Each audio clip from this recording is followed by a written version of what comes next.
What's up, story lovers? Welcome to Potter Paradox. In today's video, we have a fantastic tale for you. What if the Malfoys were actually a spy family and adopted Harry at age 6? Spy X Family crossover. If this is your first time here, consider subscribing and hitting the bell icon so you never miss a story. And if you're a returning viewer, thank you for your continued support.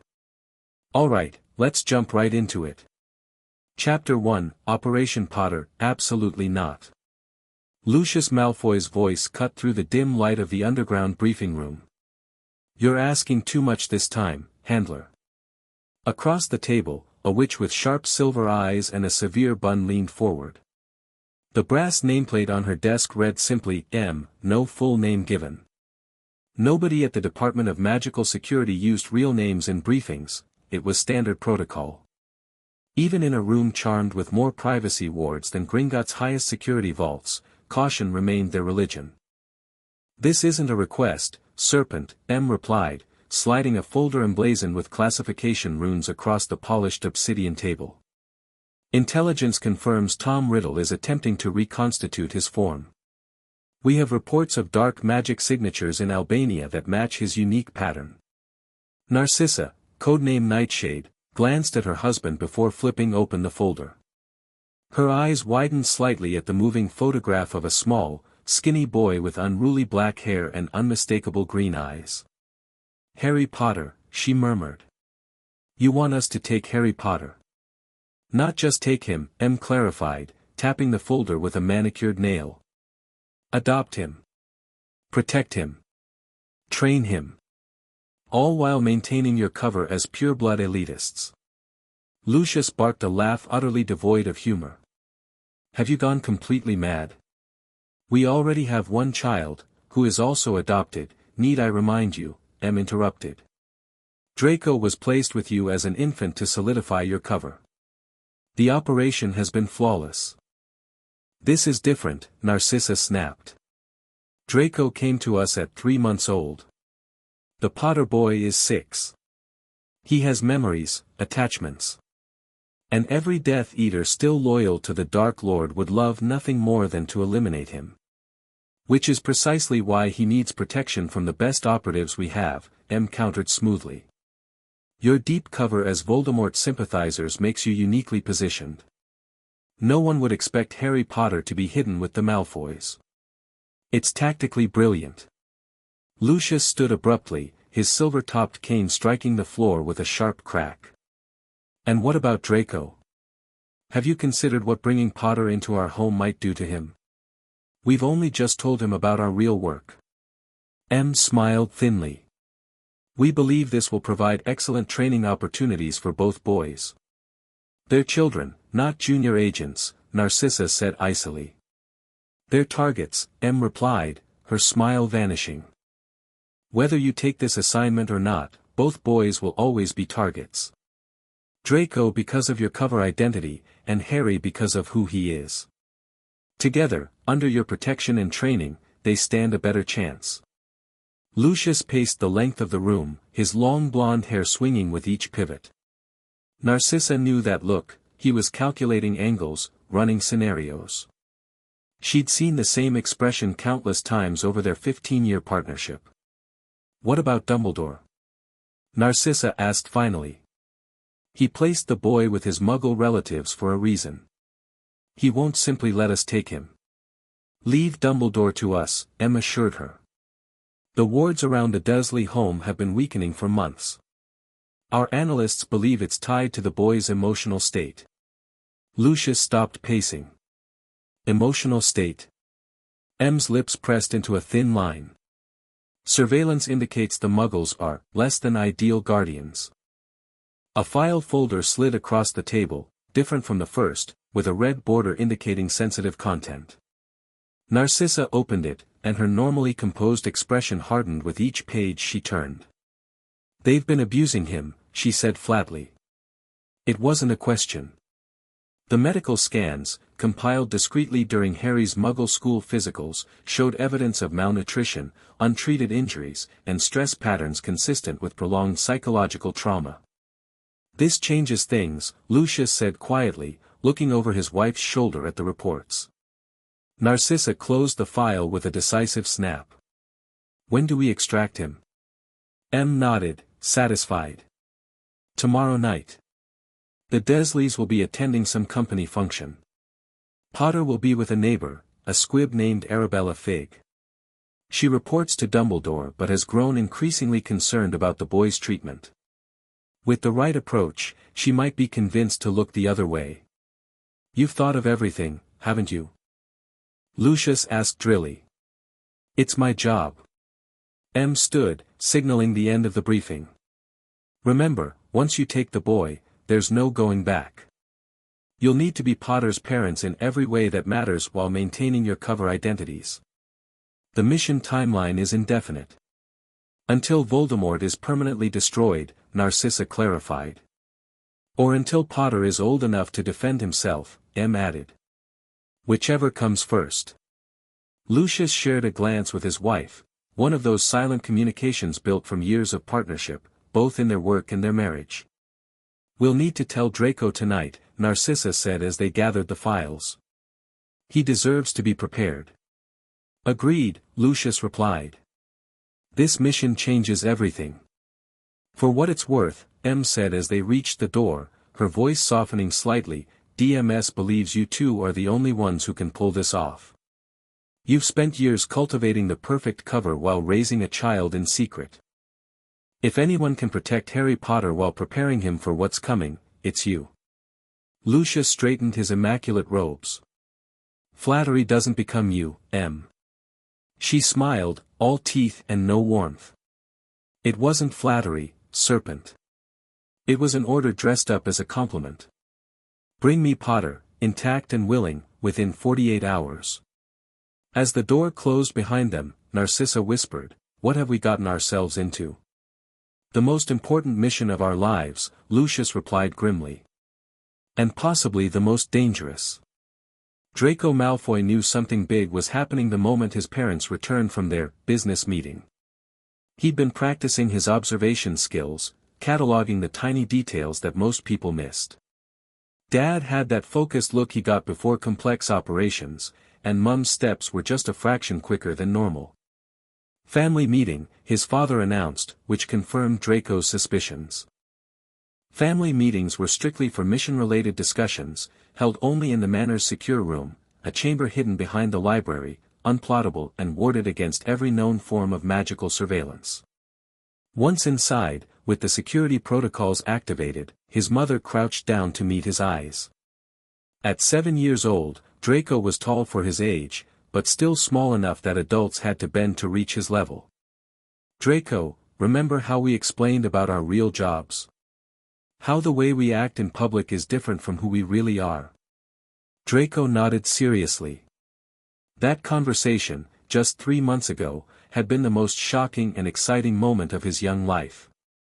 Finding out his parents weren't actually pure-blood supremacists but secret agents working against dark wizards had explained so many confusing things, like why they said one thing in public but taught him completely different values at home. We have a new mission, his father continued, and it will affect you directly.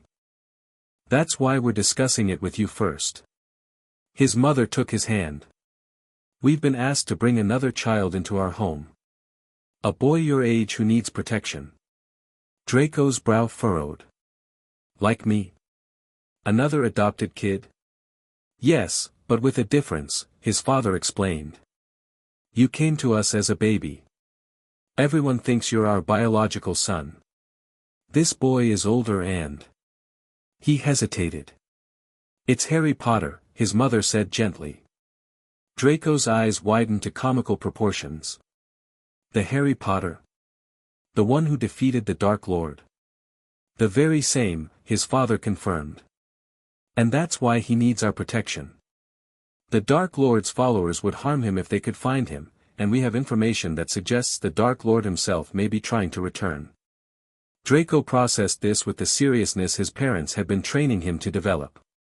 But won't your friends, I mean, the people who think they're your friends, be suspicious if you suddenly adopt Harry Potter? His parents exchanged pleased glances at his analytical thinking. Excellent question, his father said. We'll create a cover story about magical guardianship laws and keeping powerful magical children within proper wizarding families. I'll imply it's about controlling Potter rather than protecting him.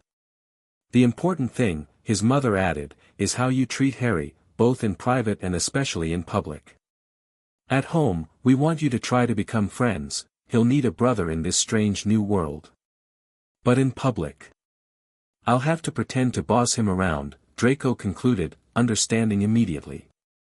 To make it look real. Exactly, his father confirmed. Can you handle that kind of pretending?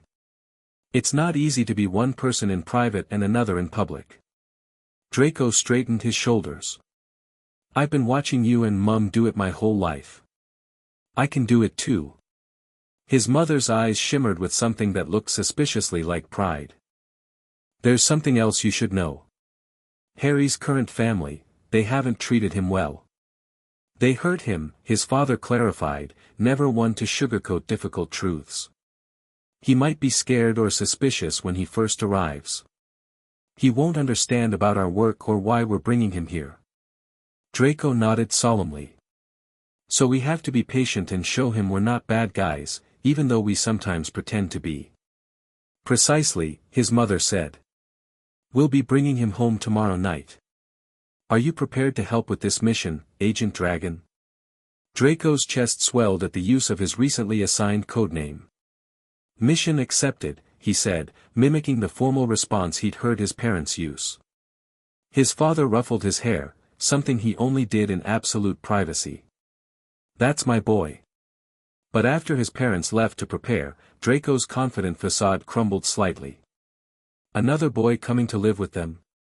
Sharing his parents' attention. And not just any boy, but Harry Potter, the most famous kid in the wizarding world. He chewed his lip nervously. What if his parents liked Harry better? What if Harry was better at spy stuff? What if his parents forgot that Draco was special too? He squared his shoulders and pushed those thoughts away. This was a mission, and missions came first. That's what Mum and Dad always said. He'd make them proud by being the best fake brother and the best real spy in training he could be.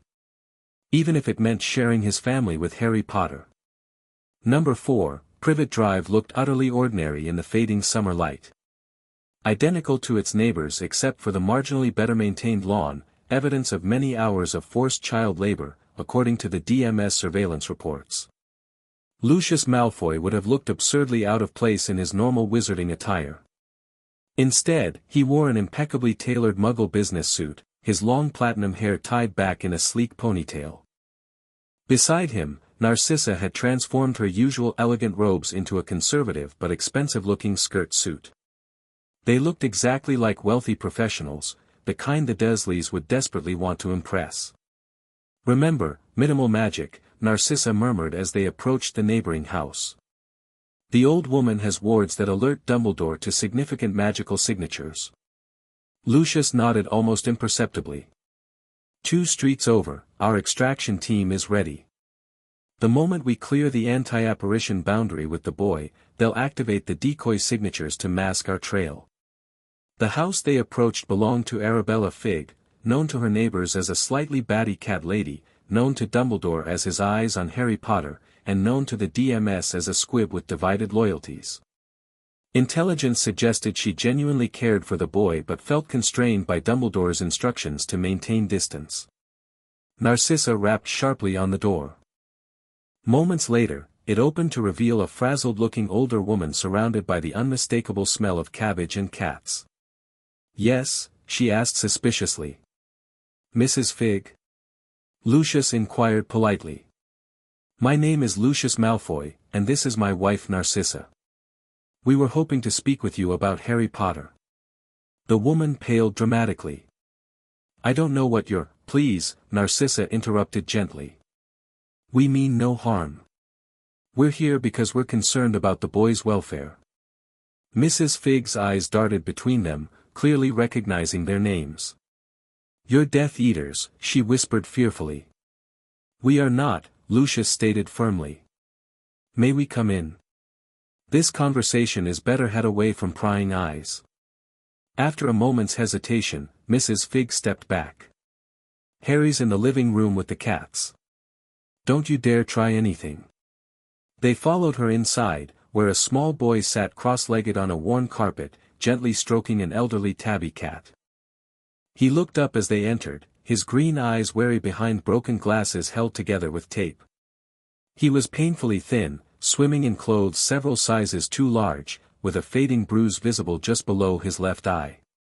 Narcissa felt a surge of protective fury that she carefully kept from her expression.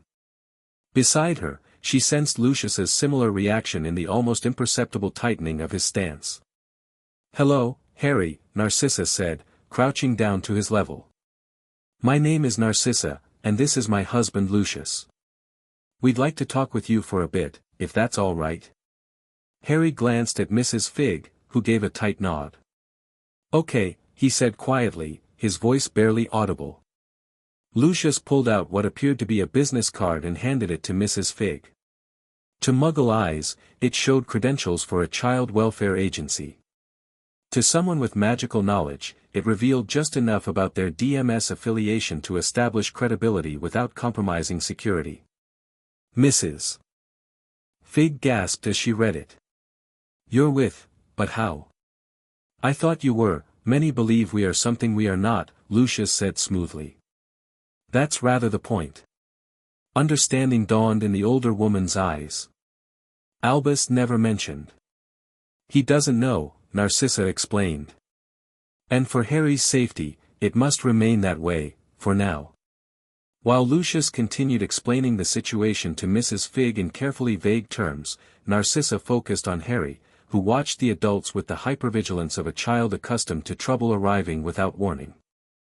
"Do you like cats, Harry?" she asked conversationally. He nodded, still petting the tabby. "Mrs. Fig lets me play with them whenever I stay here. Aunt Petunia and Uncle Vernon don't like animals in the house. We have peacocks at our home," Narcissa told him. "White ones that roam the gardens. And an owl named Artemis who's very friendly." Harry's eyes widened slightly with interest. "Real peacocks?" "I saw pictures of those in a book at school." "Real peacocks," she confirmed with a smile. "And a large pond with fish, and gardens where you can play." Harry's expression grew cautious. "Why are you telling me about your house?" Narcissa appreciated his perceptiveness. "Because we'd like you to come live with us, Harry. We have a son named Draco who's about your age. He's very excited to meet you." The boy's suspicion visibly deepened. "Why would you want me?" "Aunt Petunia says I'm a burden." The raw hurt beneath his matter-of-fact tone made something in Narcissa's chest constrict. "Your aunt is very wrong about that, Harry. You're a special boy who deserves a family that wants you." "We know you're a wizard, Harry," Lucius said, joining the conversation as he sat in an armchair nearby. "Just like we are." Harry's head snapped up. "A what?" "A wizard," Narcissa repeated gently. "Someone who can do magic.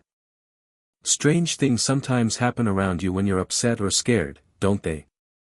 The look of stunned recognition on Harry's face was answer enough. "Uncle Vernon says there's no such thing as magic," he whispered. "He gets really angry if I say that word." "Your uncle is incorrect," Lucius stated firmly. "Magic is very real. You're a wizard, your parents were a witch and wizard, and we are magical too." "My parents?" Harry leaned forward eagerly. "You knew my parents?" A delicate moment. Narcissa chose her words carefully. "We knew of them. They were brave people who loved you very much." "They didn't die in a car crash, did they?" Harry asked with surprising insight. "No, Harry, they didn't," Lucius confirmed. "They died protecting you from a very dangerous wizard. The same reason we want to protect you now." Mrs. Fig, who had been watching this exchange with increasing agitation, finally spoke up. "Albus said he needed to stay with his blood relatives. Because of the protection. The blood wards are failing," Narcissa informed her. "They require a foundation of genuine care and acceptance. The Dursleys have provided neither. She turned back to Harry, whose expression had turned thoughtful. We're not asking you to decide immediately. We can answer any questions you have. Harry chewed his lip for a moment. Would I have my own room? The simple question, revealing so much about his current living conditions, nearly broke Narcissa's carefully maintained composure. Yes, Harry, she assured him. Your own room, new clothes that fit properly, regular meals, and no one will ever lock you up or strike you. Harry's eyes widened. How did you know about the cupboard? Lucius intervened smoothly. We've been concerned about your situation for some time. That's why we're here now. Harry studied them both with surprising intensity for a 6-year-old. If I don't like it at your house, can I come back? If that's what you truly want, yes, Narcissa promised, though the thought of returning him to this situation made her physically ill. But we hope you'll give us a chance to show you how different life can be. Mrs. Figg wrung her hands anxiously. Dumbledore will be furious. Dumbledore placed him in an abusive home, Lucius reminded her sharply. His judgment in this matter is suspect at best. Will you tell Dumbledore you saw us? Narcissa asked the older woman directly. The truth, please. After a long moment, Mrs. Figg shook her head. No. I've watched them mistreat him for years while reporting back that he was safe. Maybe physically safe from Death Eaters, but not. She glanced at Harry and didn't finish the sentence. What happens now? Harry asked, his small voice steady despite the enormity of the decision before him. Narcissa held out her hand. If you're willing, you come with us tonight. We have a home ready for you, with your own room, new clothes, and a family who will treat you as you deserve to be treated. Harry hesitated only briefly before placing his small hand in hers. Okay. I'd like to try living with you. The simplicity of his trust, born perhaps more from desperation than confidence, strengthened Narcissa's resolve. This wasn't just an assignment anymore. Looking into those green eyes, so wary yet hopeful, she silently vowed that she and Lucius would become the family this child so clearly needed, regardless of what their original mission parameters had been. Pack his things, Lucius told Mrs. Figg. We'll need to make this look legitimate in case the Dursleys report his absence. While Mrs. Figg gathered Harry's meager belongings, Lucius crouched down to the boy's level. Harry, there's something important you should know. In the magical world, our family, the Malfoys, are known for having certain opinions. We sometimes have to pretend to believe things we don't actually believe, as part of our work. Harry tilted his head curiously. Like spies? Lucius looked momentarily startled, then smiled slightly. Yes, exactly like spies. Very perceptive of you. I read a spy book in the school library once, Harry explained. Before Dudley tore it up. Well, that's good background knowledge then, Narcissa said, smoothly picking up the thread. Because living with us will sometimes mean playing along with pretend. Can you do that, Harry? Can you sometimes pretend things for your safety? Harry nodded solemnly. I pretend a lot already. I pretend I don't mind when Aunt Petunia calls me names, and I pretend I'm not hungry when there's no dinner. The casual revelation sent another spike of rage through Narcissa, but she kept her expression gentle. You won't need to pretend those things anymore. But sometimes, when certain people visit our home, we might need to act differently than we do when we're alone. Draco can help explain the rules. Is Draco nice? Harry asked, the question clearly important to him. He is, Lucius assured him. Though like all children, he has his moments. He's very excited to meet you. Mrs. Figg returned with a plastic bag containing what appeared to be all of Harry's worldly possessions. This is everything from the Dursleys. It's not much. We'll take care of that, Narcissa assured her, taking the pathetically light bag. Thank you for your help, Mrs. Figg. The older woman looked at Harry with genuine affection. Be good, Harry. And if these people don't treat you right, you find a way to let me know. Harry nodded solemnly before asking, "Can I say goodbye to Mr. Tibbles first?" The simple, childlike request amid such a life-altering moment nearly undid Narcissa's composure. She watched as Harry carefully stroked each of Mrs. Fig's many cats, whispering private goodbyes to each.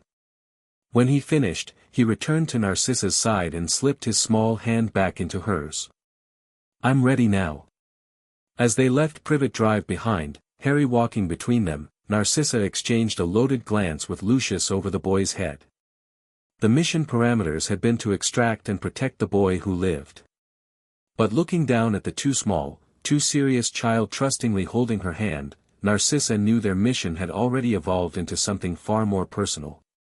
Malfoy Manor loomed impressively in the moonlight, its white stone facade and expansive gardens making Harry's eyes widen with wonder.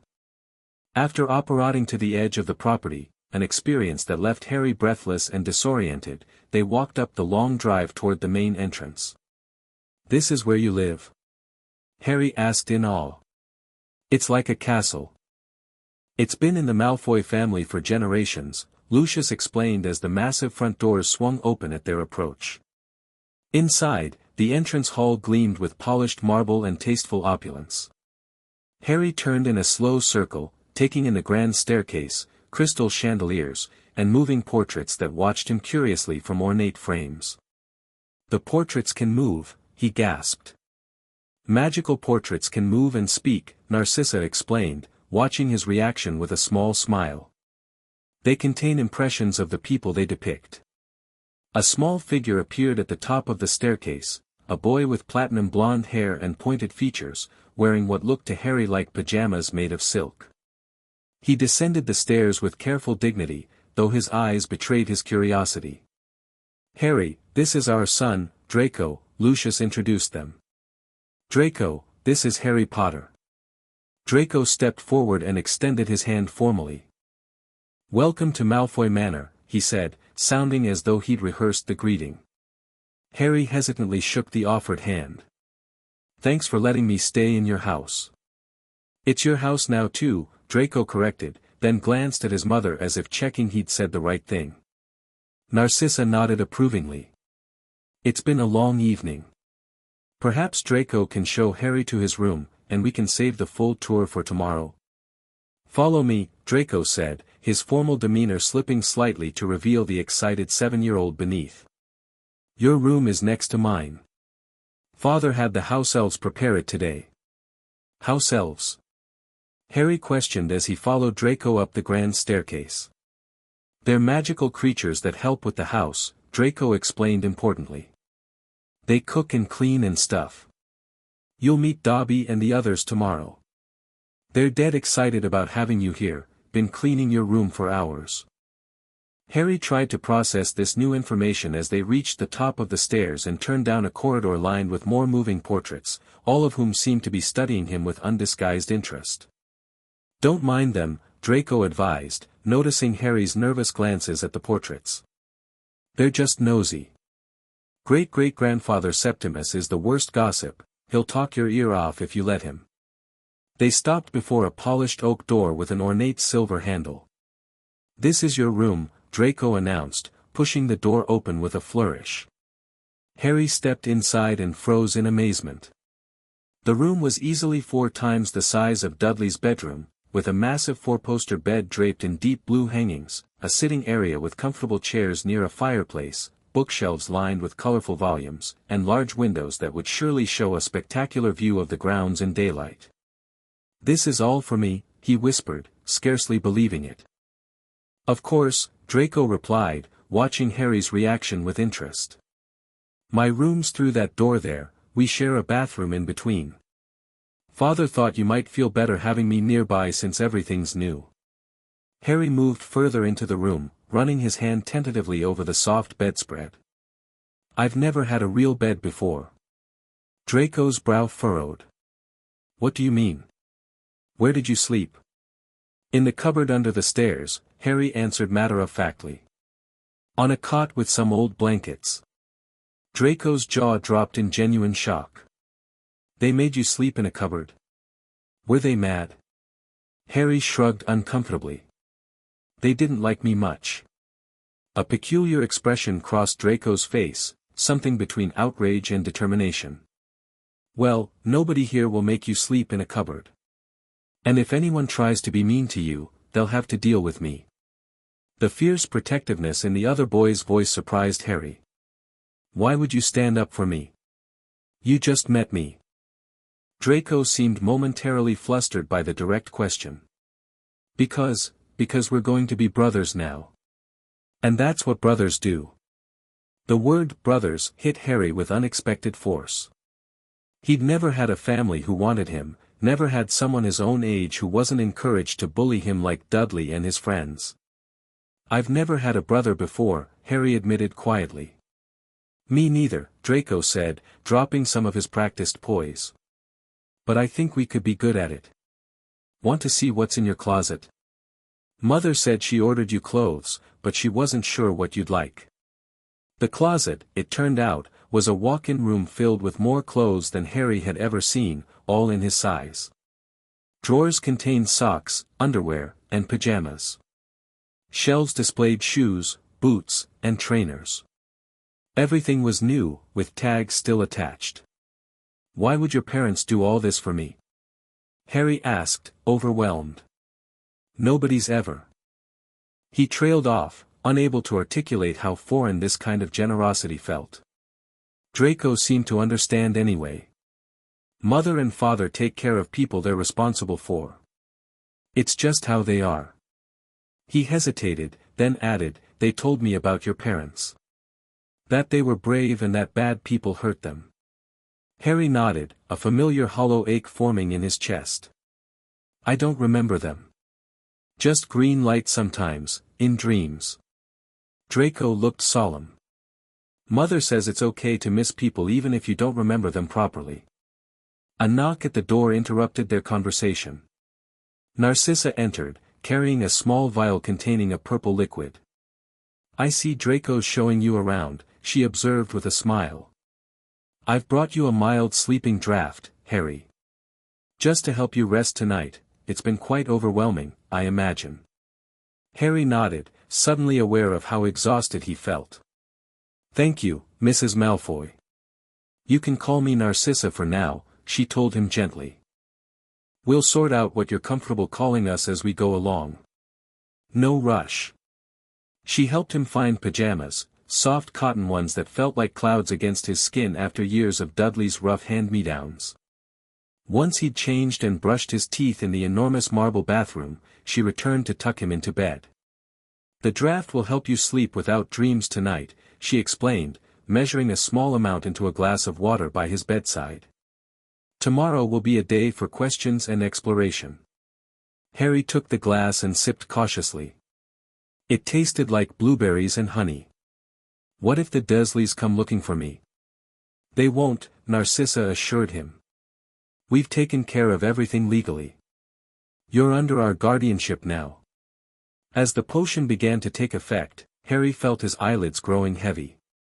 Thank you for taking me away from there, he murmured sleepily. The last thing he saw before drifting off was Narcissa's face, her expression surprisingly gentle as she smoothed his unruly hair away from his forehead. Sleep well, Harry, she whispered. You're safe now.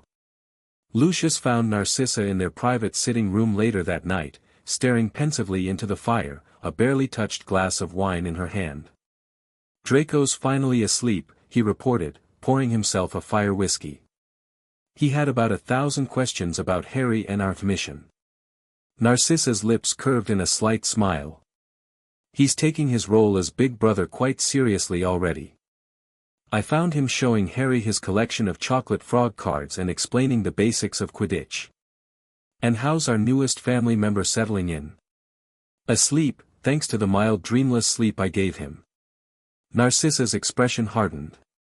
Lucius, that child was kept in a cupboard. A cupboard under the stairs. With inadequate food, clothing, and basic care. The medical diagnostic charms I discreetly cast showed evidence of healed fractures in his right arm and 2 ribs. Lucius's grip tightened around his glass. Dumbledore has much to answer for. We'll add it to his tab, Narcissa replied coldly. But our priority now is Harry. He's severely undernourished. The healing regimen I've planned will take months. And the psychological damage. She trailed off, shaking her head. He seems remarkably resilient, all things considered, Lucius observed. Survival adaptation, Narcissa countered. I've seen it before in extraction cases. He's learned to be quiet, to take up minimal space, to accept cruelty as normal. It will take time for him to understand he's safe here. They sat in contemplative silence for a moment, the weight of their new responsibility settling around them. We should discuss what happens when Dumbledore discovers the boy is missing, Lucius finally said. He will, eventually. The wards may be failing, but he likely has additional monitoring charms in place. Narcissa nodded. I've already alerted our legal team to prepare the guardianship documents. As far as anyone needs to know, we discovered Potter's deplorable living conditions and, as upstanding members of Wizarding Society, intervened to bring a magical child into a proper wizarding home. And when Dumbledore points out our supposed Death Eater sympathies, we express appropriate outrage at such accusations, Narcissa replied smoothly. We remind him that we were cleared of all charges, and suggest that perhaps his opposition to our guardianship stems from personal bias rather than concern for the child. Lucius smiled appreciatively. You've thought this through. Of course I have, Narcissa said. But there's a more immediate concern. Harry needs to be seen publicly with us, establishing our guardianship before rumors start. The Ministry's Midsummer Gala is in 3 days. We should attend, all 4 of us. Isn't that rather soon to thrust him into the public eye? Better on our terms than having reporters ambushing him once word leaks out, Narcissa reasoned. And it serves our cover. The sooner we're seen with Harry, the more it appears we've nothing to hide. Lucius considered this, then nodded. You're right, as usual. We'll need to prepare both boys for the public scrutiny. Draco's been trained for this his entire life, Narcissa reminded him. As for Harry. She paused, contemplative. He has good instincts.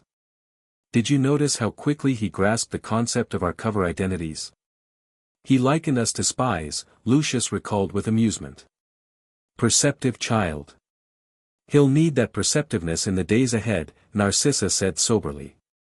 Especially once word reaches Voldemort's former associates. Lucius's expression darkened. Nott has been increasingly suspicious of my true loyalties. Taking in Potter will either cement our cover as the ultimate long game, or raise alarming questions.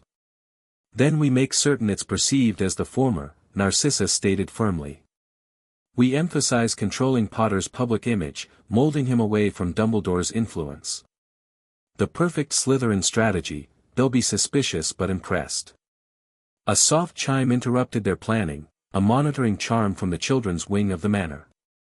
Harry, Narcissa said, rising immediately. The dreamless sleep shouldn't have worn off yet.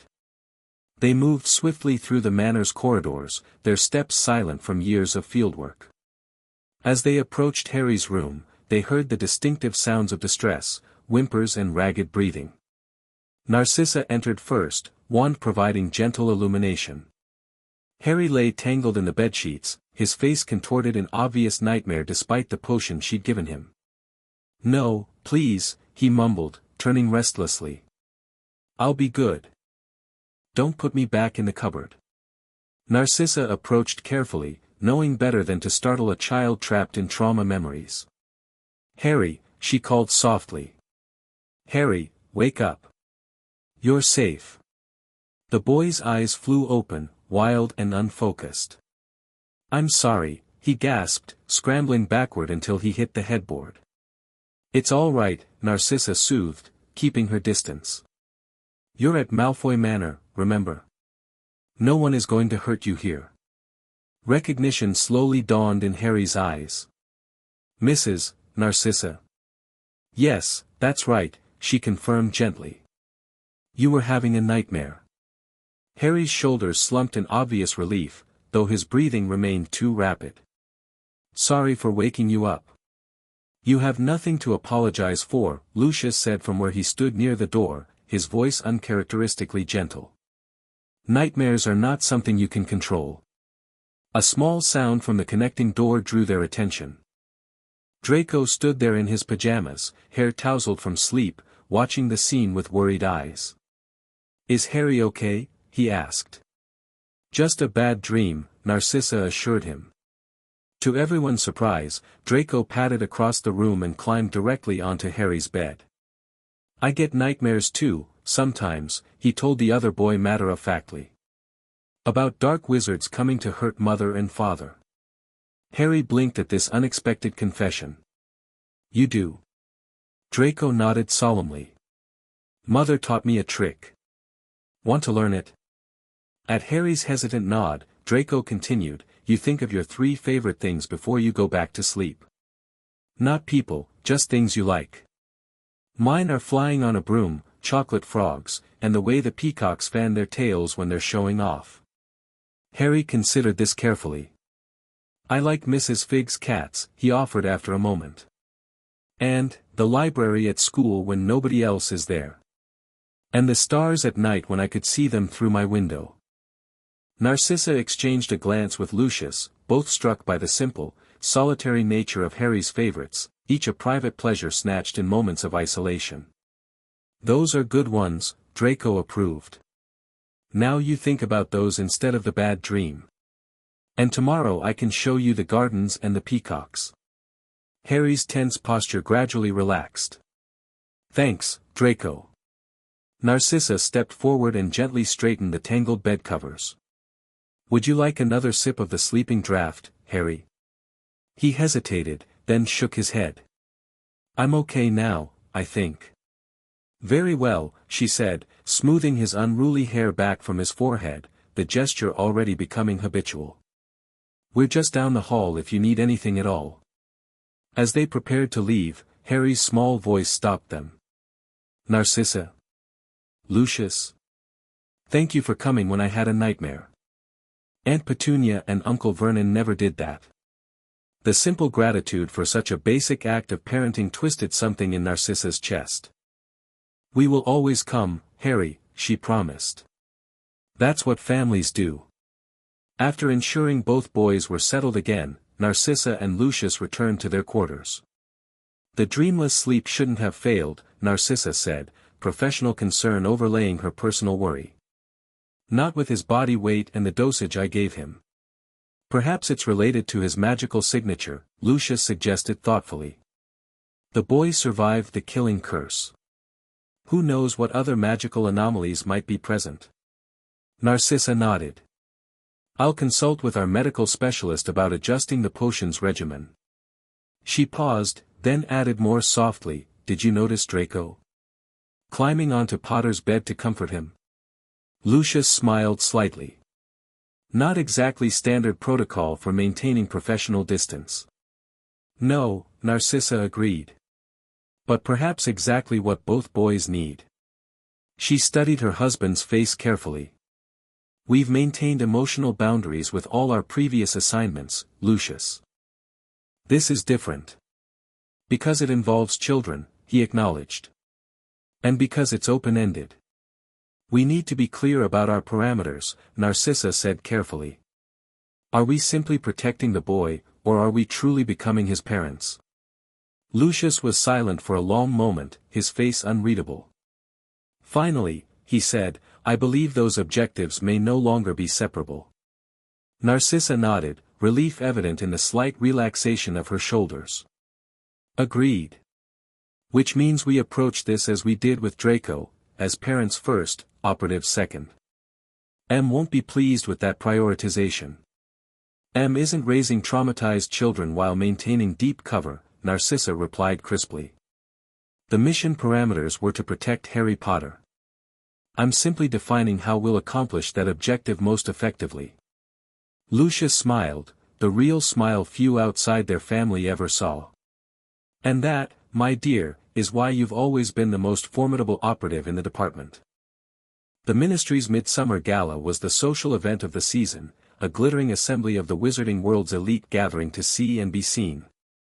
For Harry's first public appearance as the Malfoys' ward, Narcissa had carefully selected his attire, formal robes in deepest emerald that complemented his eyes while fitting perfectly with the Malfoy family's color scheme of silver, black, and green.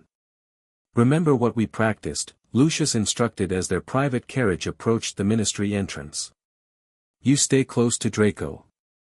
Answer questions politely but briefly. If anyone asks something that makes you uncomfortable, look to one of us." Harry nodded nervously, fidgeting with the unfamiliar formal collar. 3 days at Malfoy Manor had been a whirlwind of new experiences. From meeting the house elves, Dobby had burst into tears of joy upon being introduced, to exploring the enormous gardens. He'd eaten more regular meals in those 3 days than in any comparable period he could remember, slept in the massive 4-poster bed, and begun learning the basics of wizarding culture from both Draco and his new guardians. Now came the real test, facing the wizarding public as Harry Potter, ward of the Malfoy family. "You look very smart, Harry," Narcissa assured him, straightening his robes with a gentle touch. "Just remember to stand tall. And if anyone asks about your scar," Draco added importantly, "you say, 'I don't remember much about that night,' just like we practiced." Harry reached up to touch the lightning-shaped scar on his forehead, a feature he'd never thought special until Lucius explained its significance in wizarding history. "What if I make a mistake?" he asked anxiously. "There are no mistakes tonight," Lucius told him firmly. "Only learning experiences. We are a family presenting a united front. Whatever happens, we face it together." The word "family" still sent a warm, unfamiliar feeling through Harry's chest. He glanced at Draco, who gave him an encouraging nod, and felt marginally better. The carriage stopped, and a moment later, the door opened to reveal a red-carpeted entrance lined with floating lights. Cameras flashed immediately as Lucius stepped out first, then helped Narcissa descend with practiced elegance. When Draco emerged, there was a murmur of appreciation for the young Malfoy heir's formal appearance. Then Harry stepped out, and the murmur became a tsunami of gasps and exclamations. "Is that Harry Potter? With the Malfoys? Look at the scar." Beside him, Draco moved closer, their shoulders almost touching in a subtle show of solidarity that Harry deeply appreciated as what felt like hundreds of eyes locked onto him. Lucius placed a protective hand on Harry's shoulder, guiding him forward as reporters shouted questions. "Mr. Malfoy. Is Harry Potter your ward now? How did this arrangement come about? Does Dumbledore know?" Lucius raised a hand, and remarkably, the crowd quieted. "My wife and I recently became aware of young Mr. Potter's living conditions with his Muggle relatives," he announced in a carrying voice. "As a prominent wizarding family committed to the preservation of our traditions and the welfare of magical children, we felt it our duty to intervene. Harry is now under our guardianship, where he will receive the proper upbringing befitting his place in wizarding society." The statement, Harry realized, was perfectly crafted to appeal to pureblood sensibilities while making it difficult for anyone to object without seeming to endorse child neglect. More questions erupted, but Narcissa smoothly interjected, "We're here to enjoy the midsummer festivities, not conduct a press conference. Harry has had quite enough attention for one evening, I think." With that diplomatic deflection, she guided their small procession into the ministry atrium, which had been transformed into a magnificent ballroom. Crystal chandeliers floated beneath an enchanted ceiling showing the summer stars, while tables laden with elaborate refreshments lined the walls. Wizards and witches in formal attire turned to stare as they entered, conversations halting mid-sentence. "Chin up," Draco whispered to Harry. "Remember, we're Malfoys." After a slight pause, he added, "Well, you're a Potter, but you're with us, so same difference." Despite his nerves, Harry found himself smiling at Draco's attempt at inclusion. "Lucius. Narcissa." A portly man in expensive robes approached, his jovial expression barely masking his burning curiosity. "What an unexpected pleasure to see young Mr. Potter with you this evening." "Minister Fudge," Lucius greeted smoothly. "I trust you received our owl regarding the change in Harry's guardianship." Yes," just this morning, Fudge replied, his eyes fixed on Harry's scar. Most surprising development. Dumbledore was quite concerned when I informed him. I imagine he would be, Narcissa commented with a perfect blend of politeness and steel. Given that he placed Harry with muggles who kept him in deplorable conditions. Minister, I'm sure you agree that a magical child belongs in the wizarding world, learning our customs and traditions. Fudge nodded rapidly. Of course, of course. And no one could question the Malfoys' understanding of proper wizarding upbringing. He turned his attention to Harry directly. Well, my boy, how are you finding your new home? Harry glanced at Narcissa, who gave him an encouraging nod. It's brilliant, sir, he answered truthfully. I have my own room, and Draco's been teaching me about Quidditch and magical portraits. Excellent, excellent, Fudge beamed, clearly relieved by this positive response. Well, I must greet the other guests. Enjoy the festivities. As Fudge moved away, Lucius murmured, well handled, Harry. The minister's support will make things smoother with the Wisengamot. Over the next hour, Harry was introduced to a dizzying array of important wizards and witches.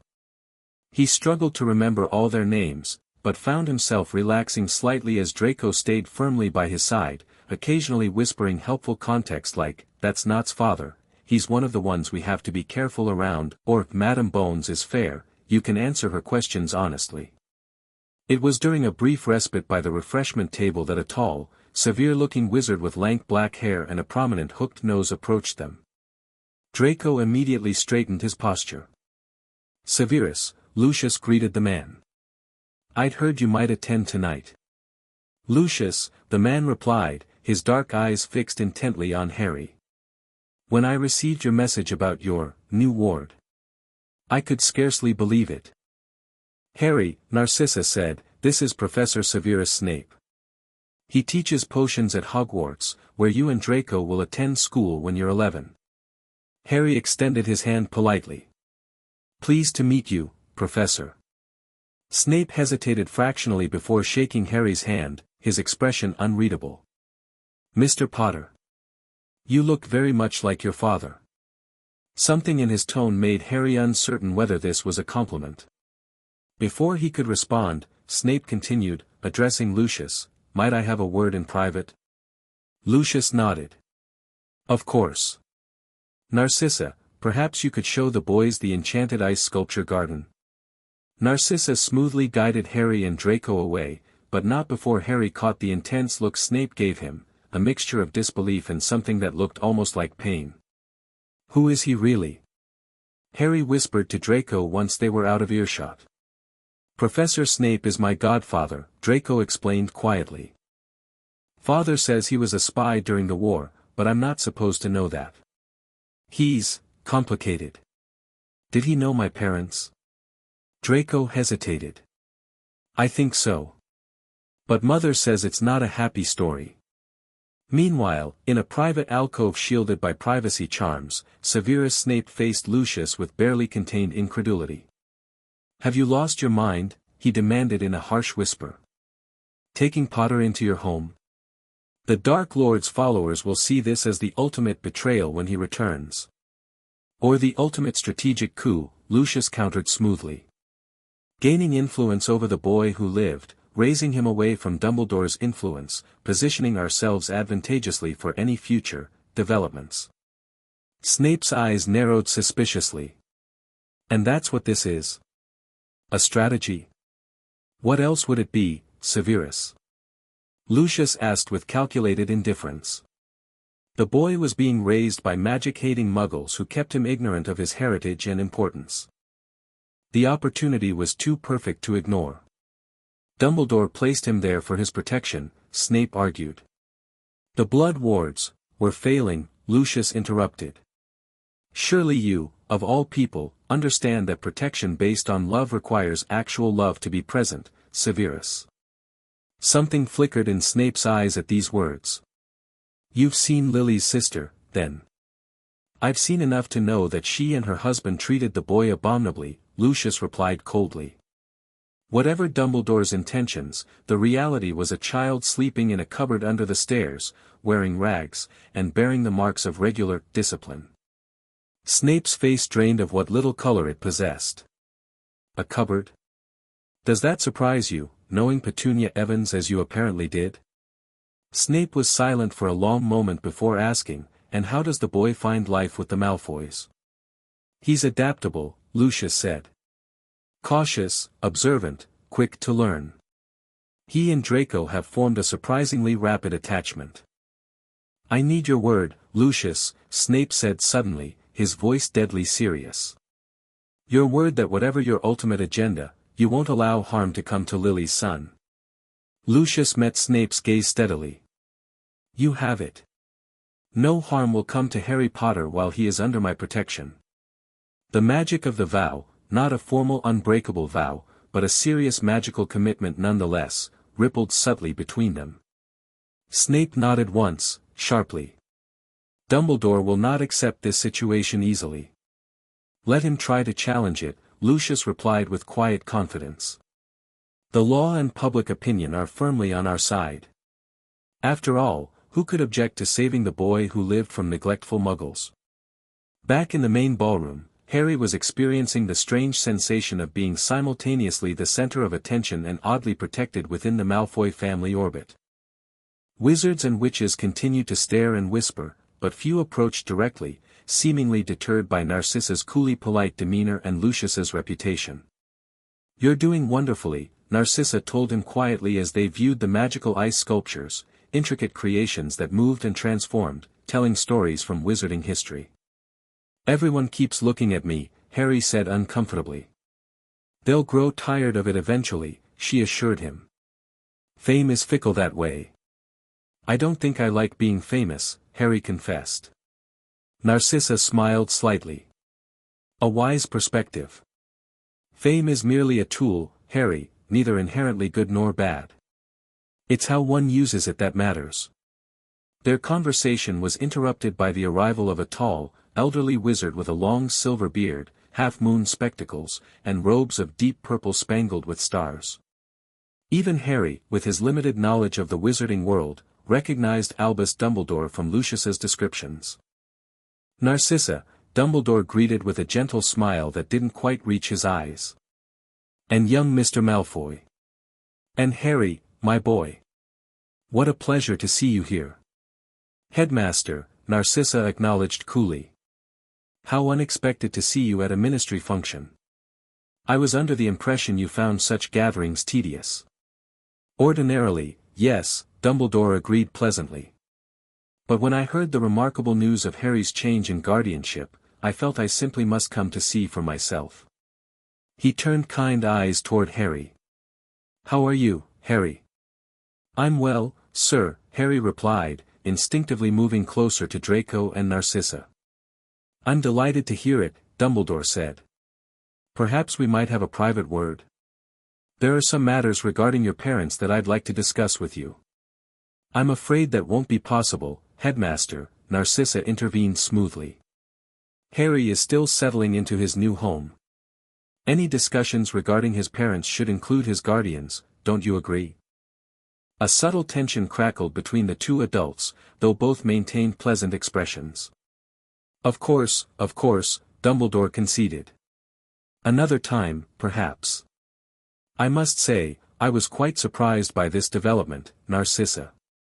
I had arranged for Harry's placement with his mother's family for very specific reasons. Yes, we're aware of your reasoning, Headmaster, Narcissa replied. Unfortunately, the reality of that placement fell rather short of its theoretical protections. Lucius rejoined them at that moment, his timing too perfect to be coincidental. Ah, Headmaster Dumbledore. I thought I might find you here once word spread about our newest family member. Lucius, Dumbledore acknowledged. I was just expressing my surprise at this sudden change in Harry's living arrangements. No more surprised than we were to discover the deplorable conditions in which the boy who lived was being kept, Lucius replied smoothly. Surely you, as Chief Warlock, would not endorse returning a magical child to a home where he was neglected and abused? Dumbledore's eyes lost their twinkle entirely. "I would never endorse abuse, Lucius, as you well know. But there are protections at his aunt's home that cannot be replicated elsewhere. Blood wards require a foundation of genuine care and acceptance," Narcissa stated. "Our specialists confirmed they were already failing." "Surely you were monitoring them, Headmaster." A flicker of something, perhaps guilt, crossed Dumbledore's face before his expression smoothed again.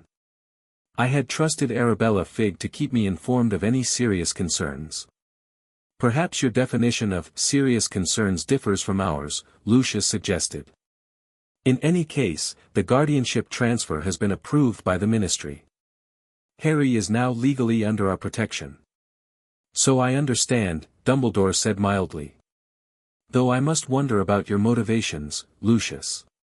Your history suggests an unusual choice in taking in Harry Potter, of all children." "My history, Headmaster," Lucius replied with steel beneath his cultured tone, "includes being cleared of all charges. As for my motivations, they are quite simple. No magical child should be raised in ignorance and mistreatment by those who fear magic. I would think, given your position as an educator, you would approve." Harry watched this exchange with growing unease, sensing the undercurrents he didn't fully understand. Beside him, Draco remained tense but silent, clearly recognizing the importance of the confrontation. "Harry," Dumbledore said gently, turning his attention back to the boy. "If you ever need anything at all, you should know you can always reach out to me." Before Harry could respond, Narcissa placed a protective hand on his shoulder. "Harry knows he can come to us with any needs or concerns. As his guardians, that is our responsibility and privilege." Dumbledore studied her for a long moment, then nodded slightly. "Indeed it is, Narcissa. I only hope you and Lucius understand the full magnitude of that responsibility." "We understand it perfectly," Lucius assured him with quiet intensity.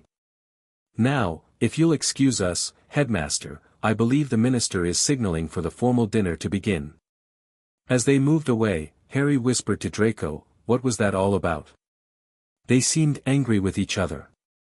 "Complicated grown-up stuff," Draco whispered back. "Father and Dumbledore don't like each other. Has something to do with the war and after. Mother says Dumbledore thinks he knows what's best for everyone."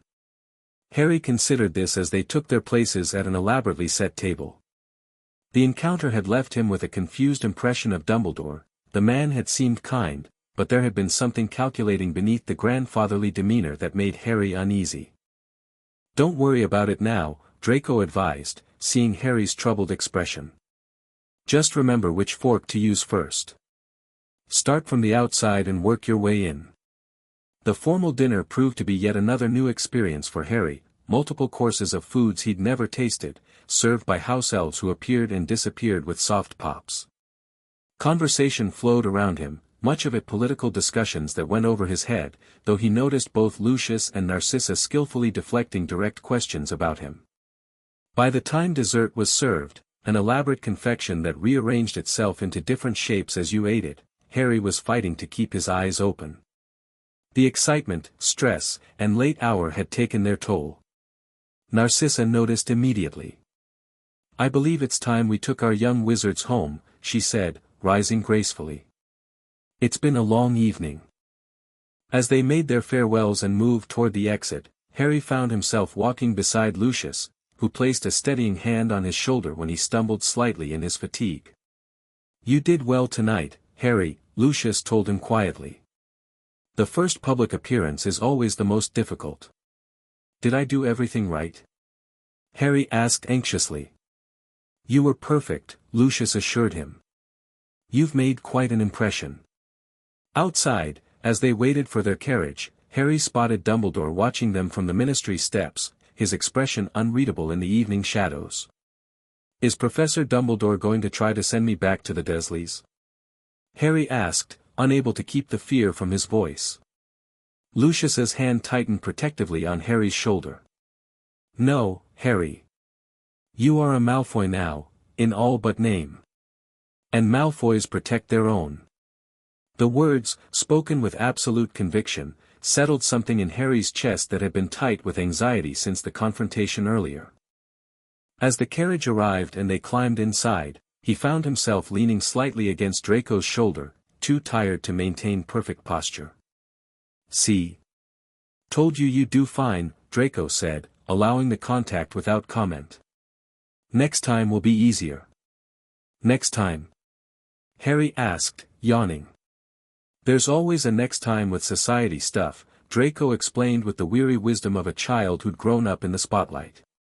"But don't worry, I'll help you get through it."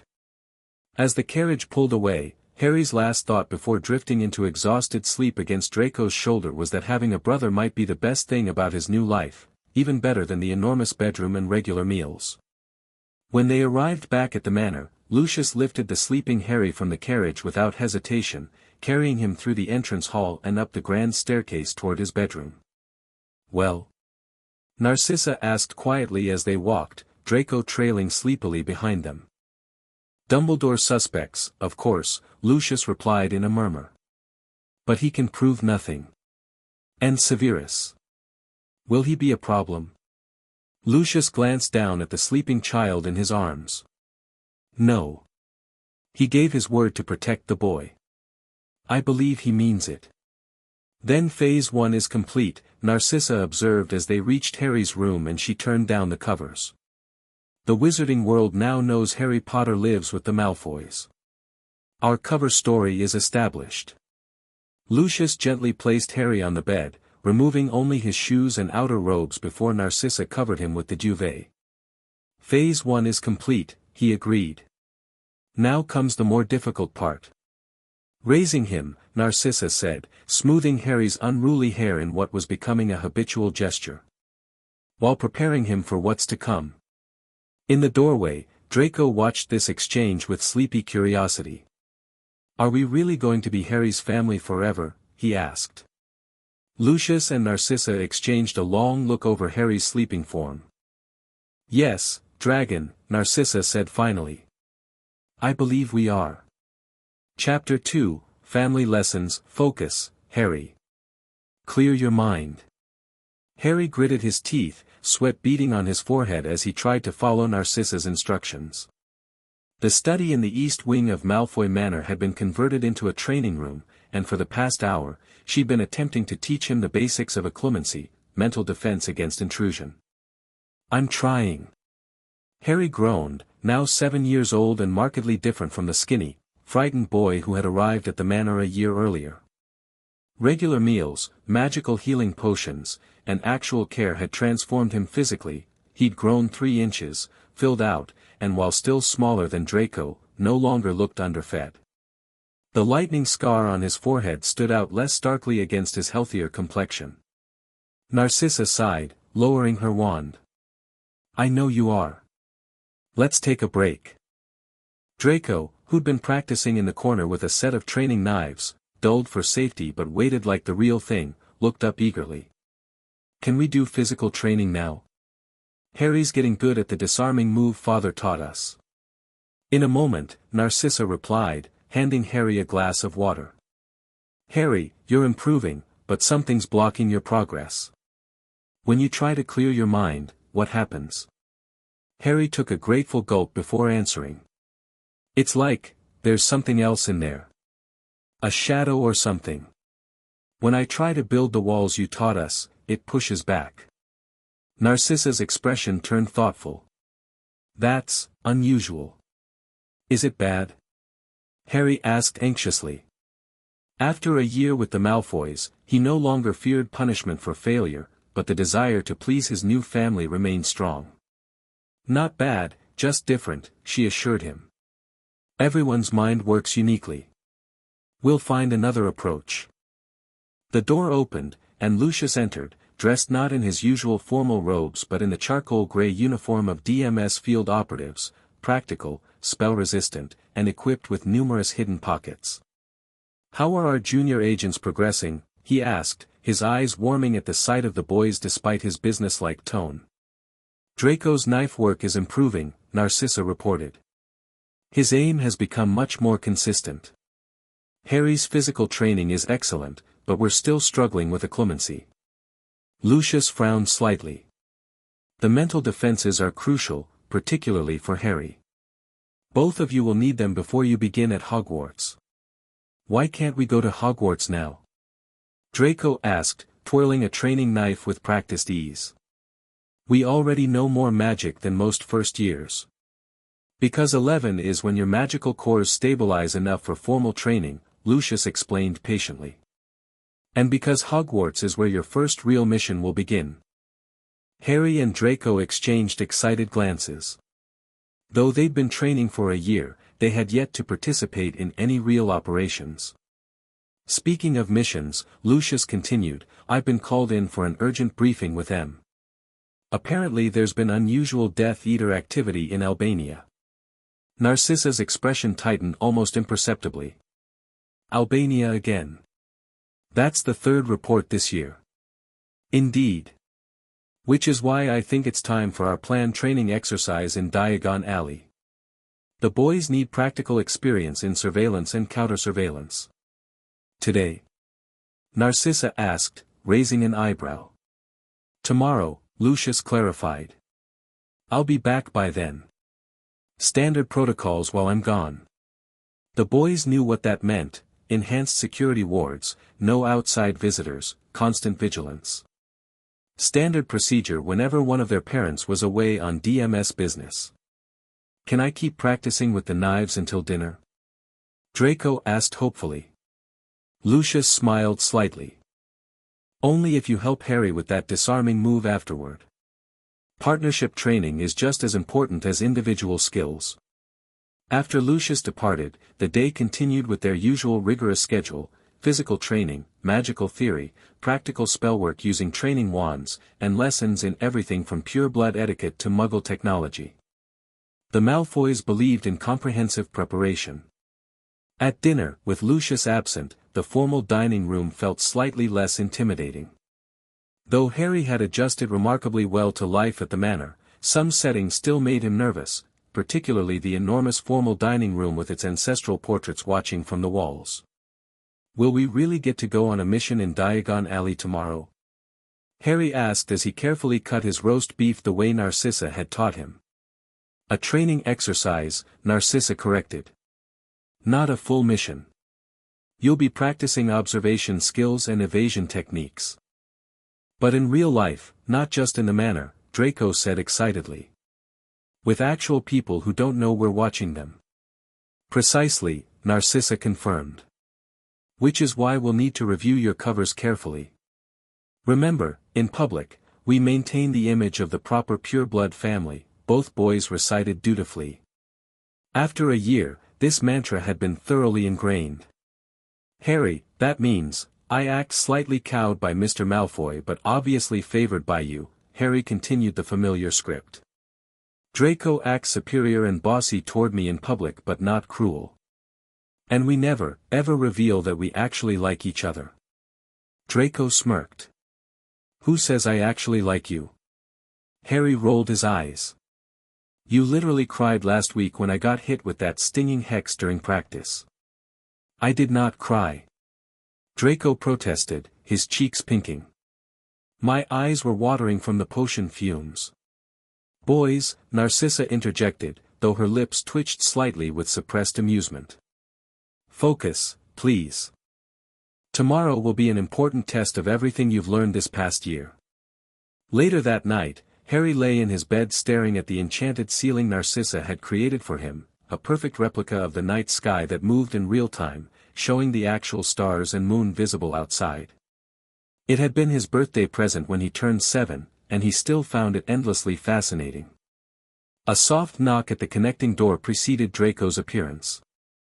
This midnight visit had become something of a tradition whenever Lucius was away on a mission.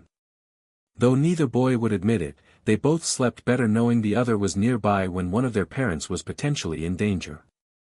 Can't sleep? Harry asked, scooting over to make room. Draco shrugged, climbing onto the bed. Just excited about tomorrow. Our first real field exercise. You think we'll do okay? Harry asked, a hint of his old insecurity creeping into his voice. "Course we will," Draco said with the easy confidence that still sometimes amazed Harry. "We've been training forever, and we're both brilliant. What if I mess up my cover? Everyone in the wizarding world recognizes me." Draco punched his shoulder lightly. "That's what the disguises are for, dummy. Nobody's going to know it's Harry Potter with brown hair and no glasses." Harry touched his lightning scar self-consciously. "And this? Mother's concealment charms are the best. No one will see through them." Draco yawned widely. "Stop worrying and go to sleep.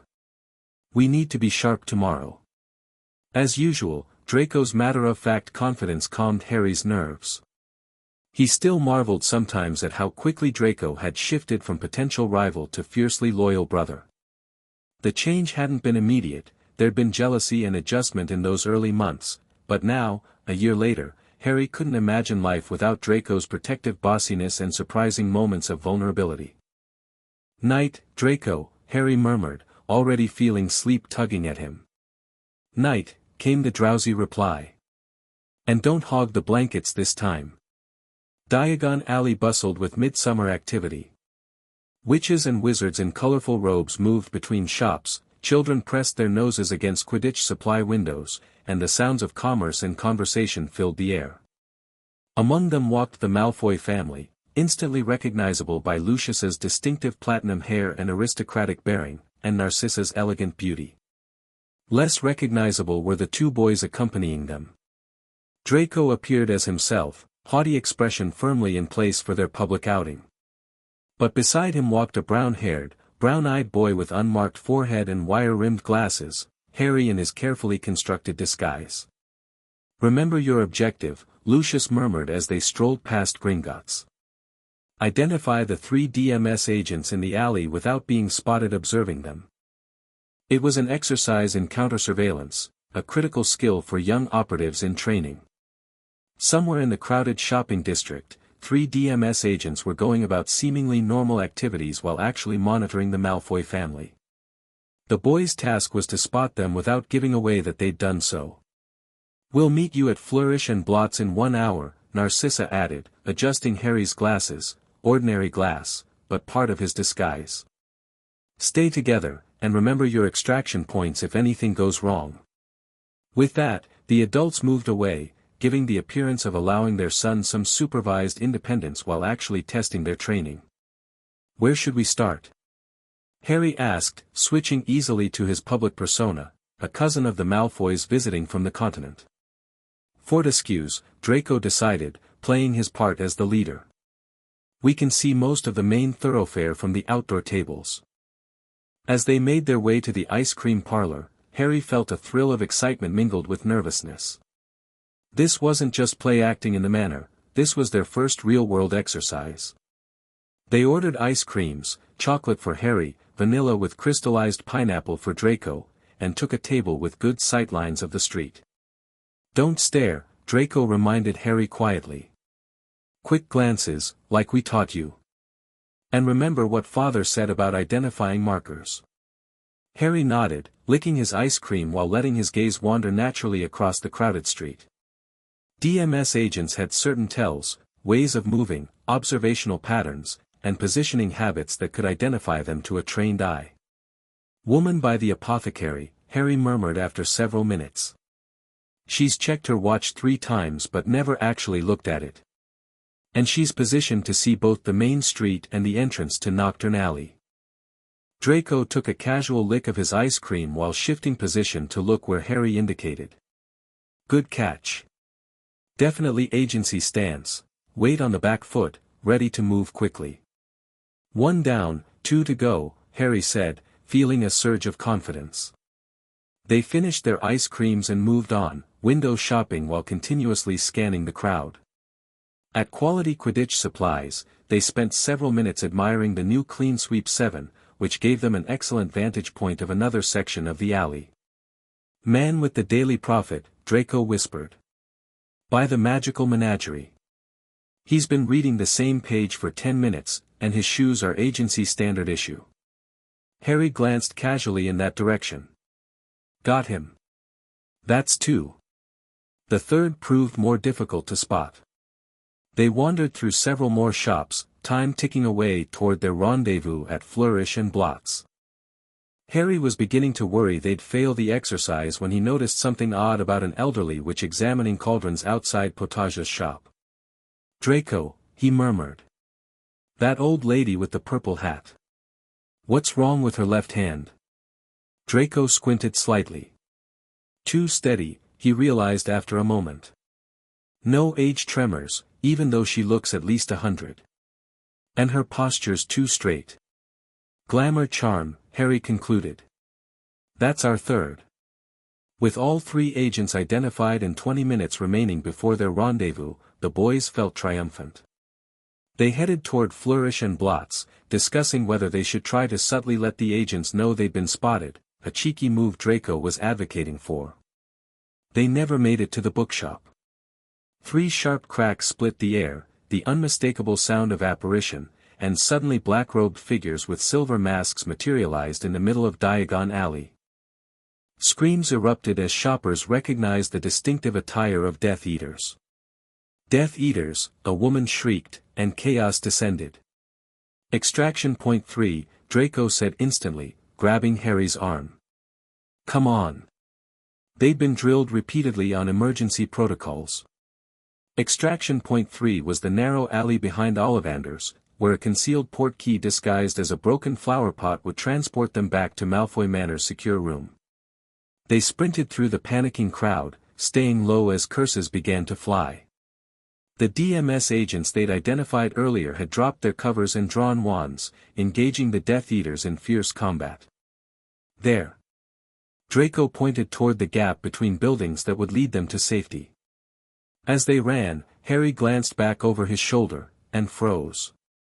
One of the Death Eaters had grabbed a small child, a little girl no more than 4 or 5, and was holding her as a shield while backing toward Nocturne Alley. Harry, come on. Draco urged, tugging at his arm. That man, he's got a kid, Harry said, his voice tight with sudden anger. The agents will handle it, Draco insisted. We need to follow protocol. But Harry couldn't move. The sight of the terrified child, her face streaked with tears as the Death Eater dragged her backward, ignited something deep inside him, a remembered fear, a shared terror. Harry, please, Draco begged, genuine fear in his voice now. Father will kill us if we don't follow extraction protocols. You go, Harry said, his decision made. I can't leave her. Before Draco could stop him, Harry darted back into the chaos, staying close to the buildings and using the techniques Lucius had taught them for moving through hostile environments. He heard Draco swear behind him, a word that would have earned him a lecture from Narcissa, and then the sound of footsteps as his brother followed. The Death Eater with the child had reached the entrance to Nocturne Alley. The DMS agents and magical law enforcement patrol officers who had responded to the attack were occupied with the other 2 assailants. No one had noticed the third slipping away with his hostage. Harry reached into his pocket and withdrew the training wand Narcissa had given him, not a real wand, as he was too young for one, but a practice tool charmed to channel small amounts of a young wizard's innate magic for basic spells. It wasn't much, but it was all he had. What's your plan? Draco hissed, catching up to him. And don't say you don't have one, because then I'll definitely drag you to the extraction point. Distraction, Harry whispered back. I'll create a diversion. You grab the girl when he lets go. That's not a plan, that's a suicide mission. Draco protested. He's a fully trained Death Eater. Just be ready, Harry said, his jaw set in the stubborn expression Draco had come to recognize as non-negotiable. Before Draco could argue further, Harry pointed his training wand at a stack of cauldrons outside a shop near the Death Eater. Focusing all his concentration, he whispered, Wingardium Leviosa. The spell was basic, one of the first they'd learned, and the training wand should have only been able to levitate perhaps one small cauldron. Instead, the entire stack, at least 20 heavy iron cauldrons, rose into the air and then crashed down with a deafening cacophony of metal on stone. The Death Eater whirled toward the noise, momentarily loosening his grip on the child. In that split second of distraction, Draco darted forward with the speed and silence of a striking snake, grabbed the little girl's hand, and pulled her away from the startled Death Eater. The masked figure roared with anger and raised his wand, but Harry was already moving.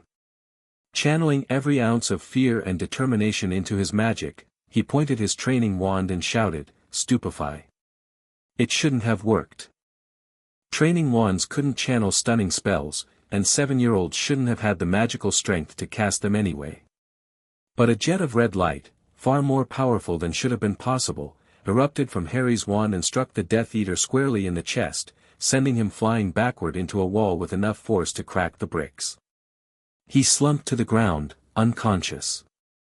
For a moment, Harry stood frozen in shock at what he'd done. Then Draco's urgent voice snapped him back to reality. "Harry! We need to go. Now!" The little girl was sobbing in Draco's arms. He looked utterly out of his element, awkwardly patting her back while keeping a wary eye on the fallen Death Eater. "Give her to me," Harry said, taking the crying child.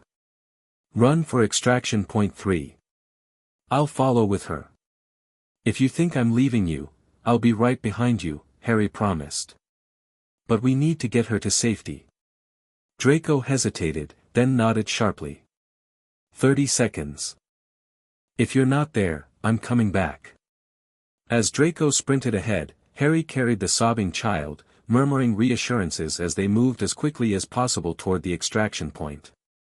They had almost reached the narrow alley when a spell hit the wall beside them, showering them with fragments of brick. Harry turned to see one of the other Death Eaters had broken away from the main fight and was pursuing them, wand raised for another attack. With nowhere to run and the child in his arms, Harry did the only thing he could: he turned his back to shield her with his body and braced for the impact. It never came. "Protego Maxima," a powerful voice shouted, and a shimmering shield erupted between Harry and the oncoming spell. The curse bounced harmlessly away as Lucius Malfoy stepped in front of his son, wand trained on the Death Eater with lethal precision.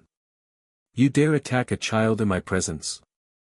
Lucius's voice was deadly quiet, his aristocratic features hardened into a mask of cold fury.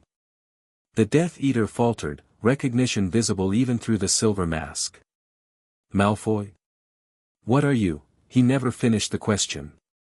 Lucius cast with silent, ruthless efficiency, and the Death Eater collapsed, bound in magical ropes that tightened with each struggle. "Are you hurt?" Lucius demanded, quickly checking Harry and the girl for injuries while maintaining his vigilance against further attacks. "No, sir," Harry answered, still clutching the terrified child protectively. "Draco's at the extraction point. Your mother is securing it now," Lucius informed him tersely. "Move, quickly." They hurried to the narrow alley where Draco waited, visibly relieved at Harry's appearance. Narcissa stood guard, her wand at the ready and her usually perfect appearance slightly disheveled from combat.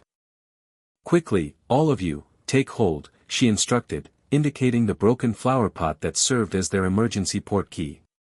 "The child as well." "Wait," Harry protested. "We need to get her back to her parents." "There's no time," Lucius said sharply.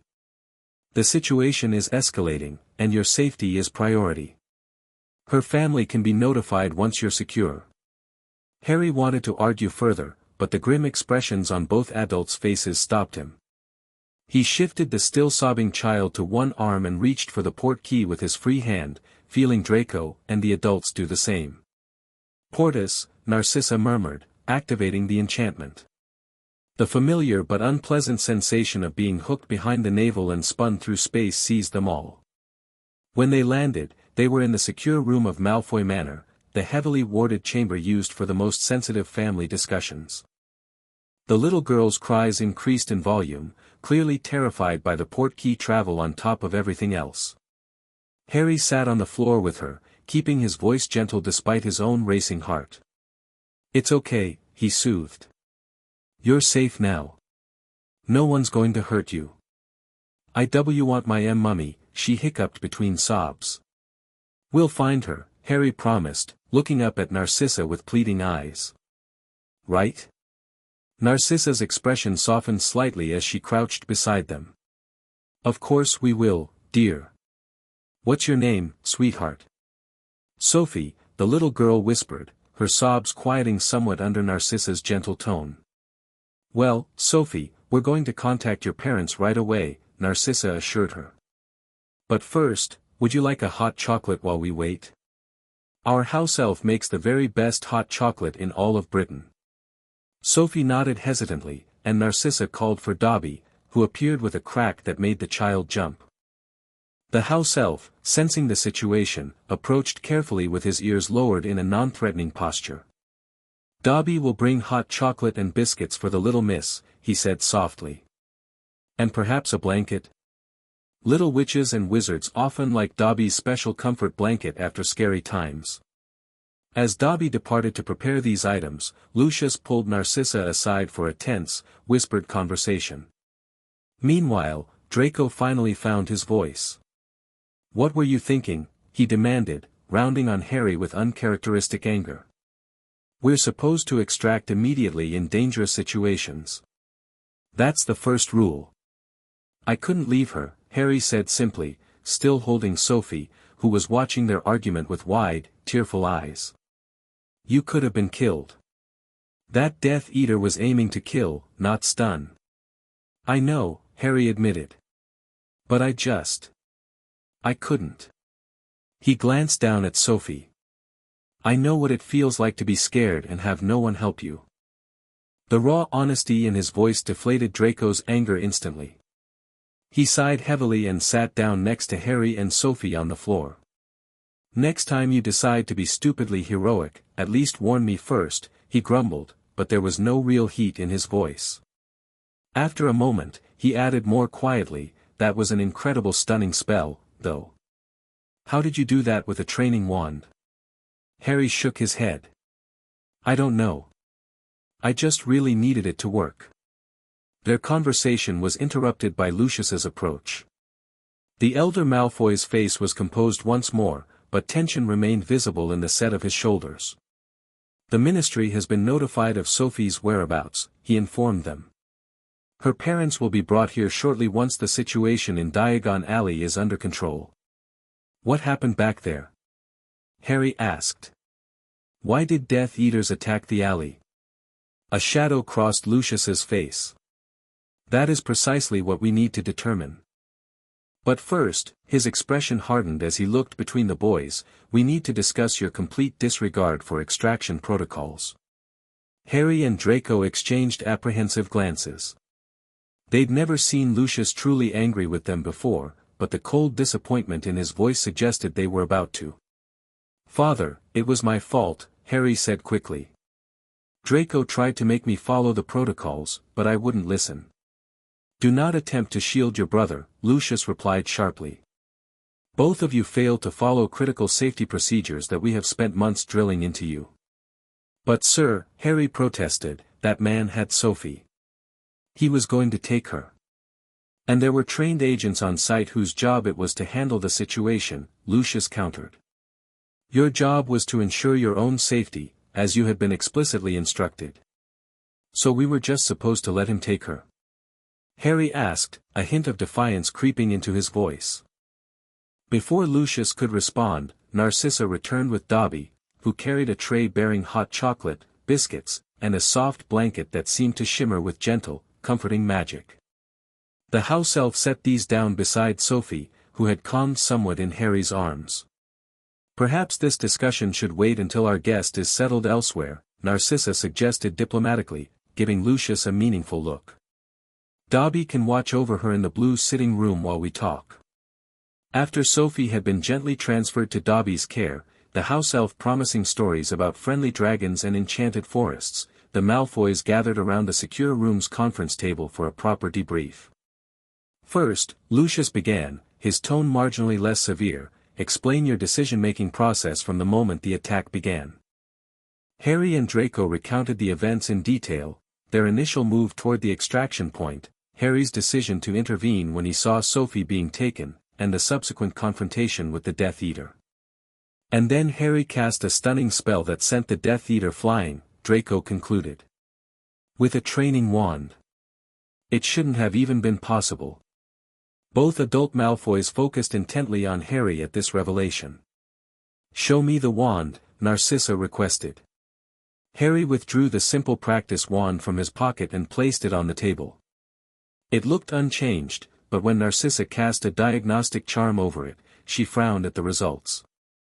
The magical core is nearly burnt out, she reported. These are designed to channel only the smallest amounts of a child's innate magic. You overloaded it completely. Is that bad? Harry asked nervously. Lucius and Narcissa exchanged a look that Harry had come to recognize, a silent communication honed by years of partnership. It's unusual, Lucius said finally. Accidental magic in children is common, but deliberately channeling this level of power through a focus at your age is exceptional. Did I do something wrong? Harry pressed, the familiar worry about disappointing his new family surfacing despite a year of reassurance. No, Harry, Narcissa said firmly. You demonstrated remarkable magical ability. But the decision to place yourself in danger, that was wrong. Both of you could have been killed, Lucius added, his gaze encompassing both boys. And while your intentions were admirable, Harry, you must understand that sometimes the hardest part of our work is knowing when not to intervene. Harry looked down at his hands. I couldn't just leave her. No, Narcissa said quietly. I don't believe you could. It's not in your nature. She sighed. But you must learn discipline to balance your instincts, or you'll never survive as an operative. I should have stopped him, Draco said, surprising everyone. Or at least gone for help instead of following him into danger. Why didn't you? Lucius asked, studying his son intently. Draco hesitated, then lifted his chin. Because he's my brother. And we don't abandon family, even when they're being idiots. A brief flicker of something that might have been pride crossed Lucius's face before his stern expression returned. Both of you will face consequences for today's actions. Additional training, particularly in scenario assessment and decision-making. However, Narcissa interjected, her tone softening slightly, we cannot overlook the fact that you did save that child, and you demonstrated exceptional magical aptitude and teamwork while doing so. Does this mean we're not in trouble? Draco asked hopefully. Oh, you're most definitely in trouble, Lucius assured him. But perhaps not as severely as you might have been. The conversation was interrupted by a chime indicating someone had arrived at the manor's main gates. Lucius checked a monitoring charm. The ministry escort with Sophie's parents, he reported. I'll handle this. Narcissa, perhaps you could take the boys to get cleaned up before they meet their new admirers. Admirers? Harry echoed, confused. Lucius's lips twitched in what might almost have been a smile. It seems word has already spread about the heroic young wizards who saved a child from Death Eaters in Diagon Alley today. The glamour charm on Harry apparently failed during the magical exertion. You mean everyone knows it was us? Draco asked, eyes widening. Everyone knows Harry Potter and Draco Malfoy fought off a Death Eater. Indeed, Lucius confirmed. Which presents both opportunities and complications for our cover. As Narcissa ushered them out to get cleaned up, Harry whispered to Draco, are we famous now? You were already famous, dummy, Draco whispered back. But now I get to be famous too. And for something cool, not just for being born. Despite the seriousness of the situation, Harry couldn't help but grin at his brother's priorities. The meeting with Sophie's parents proved to be an emotional affair. Her mother, a witch named Helena Folly, alternated between sobbing thanks and hugging both boys until Draco looked positively alarmed by the display of affection. Her father, Adrian Folly, shook their hands with grave dignity while blinking back tears of his own. We can never repay you, he told them. If you hadn't intervened. "We're just glad Sophie's okay," Harry said, uncomfortable with the gratitude but genuinely relieved to see the little girl safely reunited with her family. Sophie herself had recovered remarkably well from her ordeal. With the resilience of the very young, she was now excitedly telling her parents about the nice house elf who made hot chocolate with tiny floating marshmallows shaped like stars. After the Follies departed, escorted by ministry officials who still seemed somewhat stunned to be dealing with child heroes, the Malfoy family gathered in Lucius's study. The evening edition of the Daily Prophet lay on his desk, its headline proclaiming, "Boy Who Lived Strikes Again, Potter and Malfoy Heir Thwart Death Eater Attack." "Well," Lucius said dryly, "subtlety appears to be out of the question at this point." "What does this mean for our cover?" Harry asked anxiously. "It means," Narcissa explained, "that we adjust. The best covers can incorporate unexpected developments. In this case, we allow the public to see exactly what they expect, the boy who lived demonstrating his famous heroism, with his adopted brother following his lead." "But that's not what happened," Harry protested.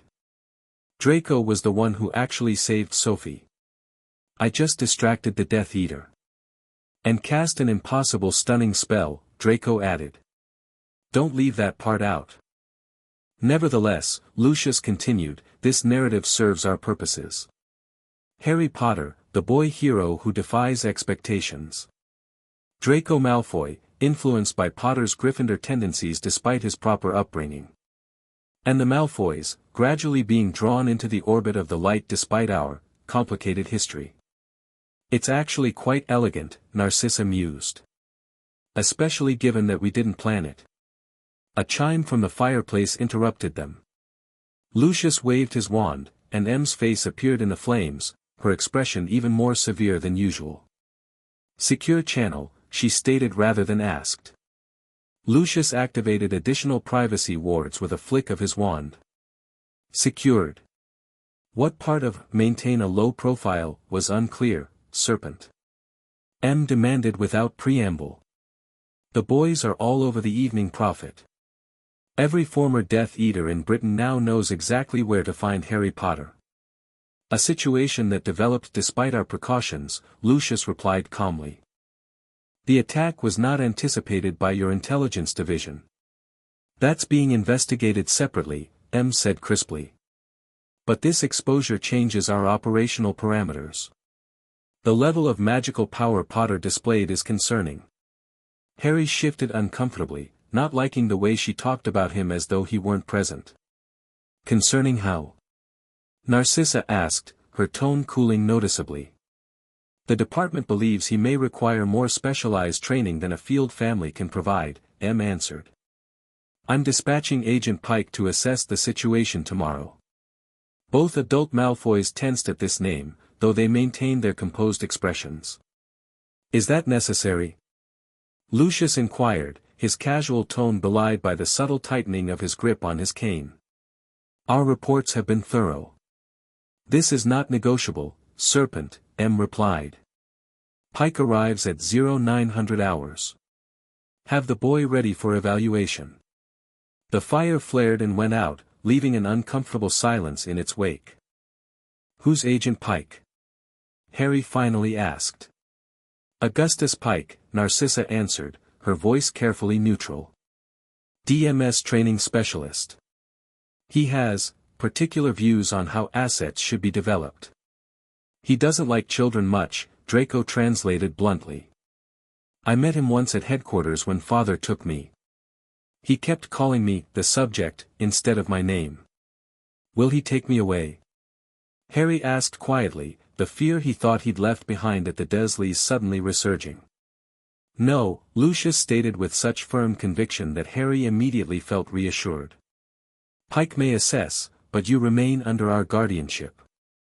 The department knows better than to interfere with a Malfoy family matter."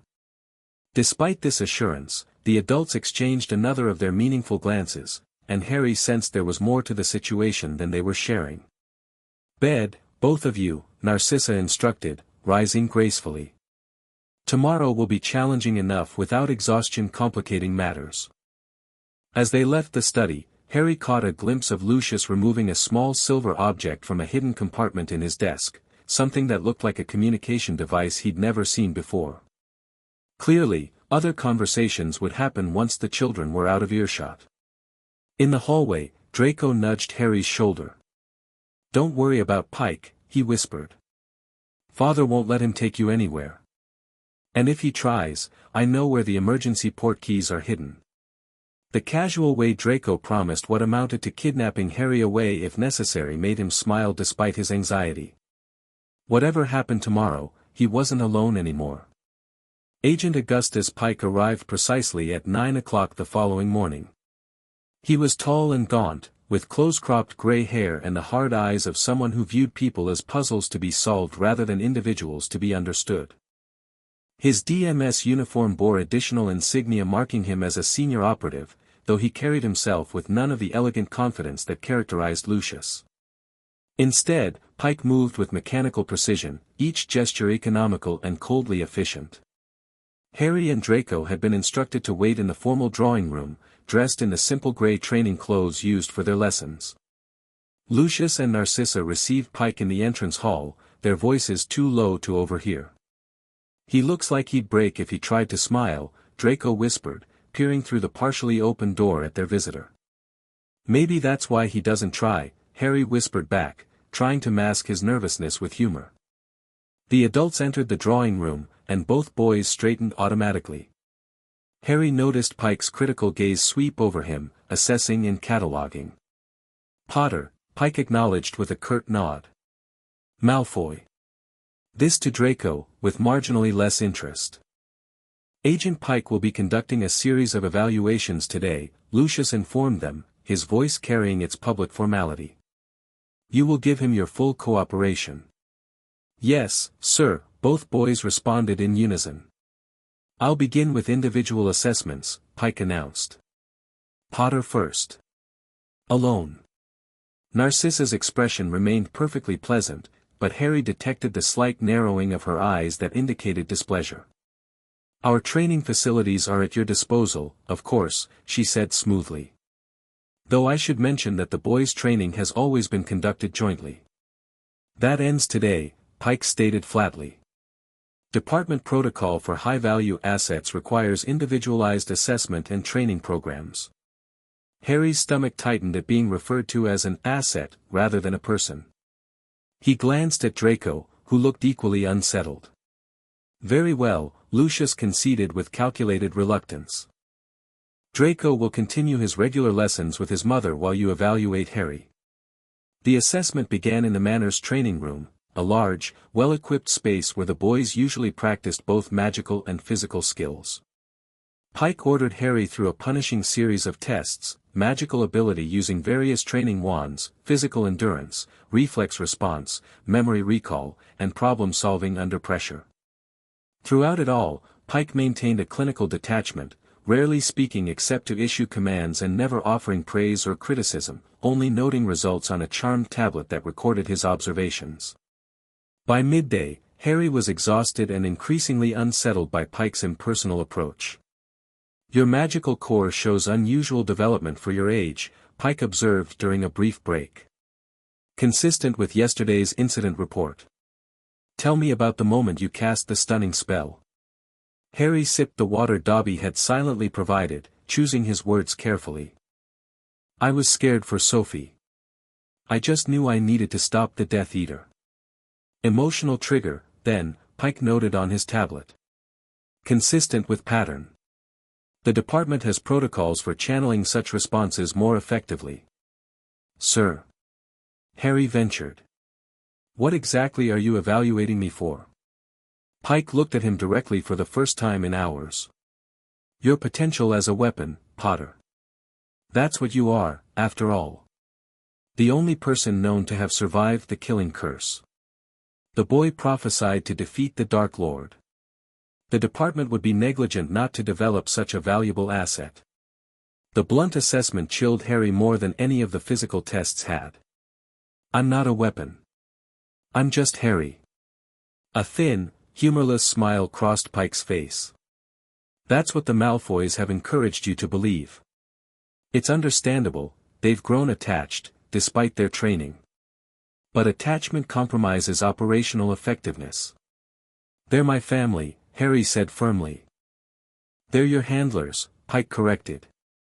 Skilled ones, certainly, but the department is reconsidering whether a field family is the optimal development environment for an asset of your importance. Before Harry could respond, the door opened, and Narcissa entered, her smile not quite reaching her eyes. Lunch is served, she announced. Surely even departmental evaluations allow for proper nutrition. Pike checked his watch with evident irritation. 30 minutes. Then we resume with combat scenarios. Combat scenarios? Narcissa echoed, her voice cooler than before. For a 7-year-old? Age is irrelevant. Capability is what matters. Pike gathered his tablet. The boy demonstrated combat readiness yesterday. We're simply assessing the extent of that capability. During lunch, Harry found himself unable to eat much despite Narcissa's encouraging glances. Draco kept shooting worried looks between his parents and Harry, clearly sensing the tension but not understanding its full implications. How's the evaluation going? Draco finally asked when the adults' tense silence became unbearable. Fine, Harry lied. Just lots of tests and stuff. Agent Pike, Lucius said, setting down his fork with deliberate precision, perhaps you could clarify the department's sudden interest in re-evaluating our operational parameters. The original mission brief specified long-term family placement for Potter's protection and development. Circumstances change, Pike replied. Yesterday's incident demonstrated both a threat-level escalation and capabilities in the subject that warrant specialized intervention. Harry, Narcissa corrected quietly. Pike raised an eyebrow. Pardon? His name is Harry, she repeated, her voice gentle but immovable. Not the subject, or the asset, or Potter. When you're a guest in our home, you will extend him the courtesy of his name.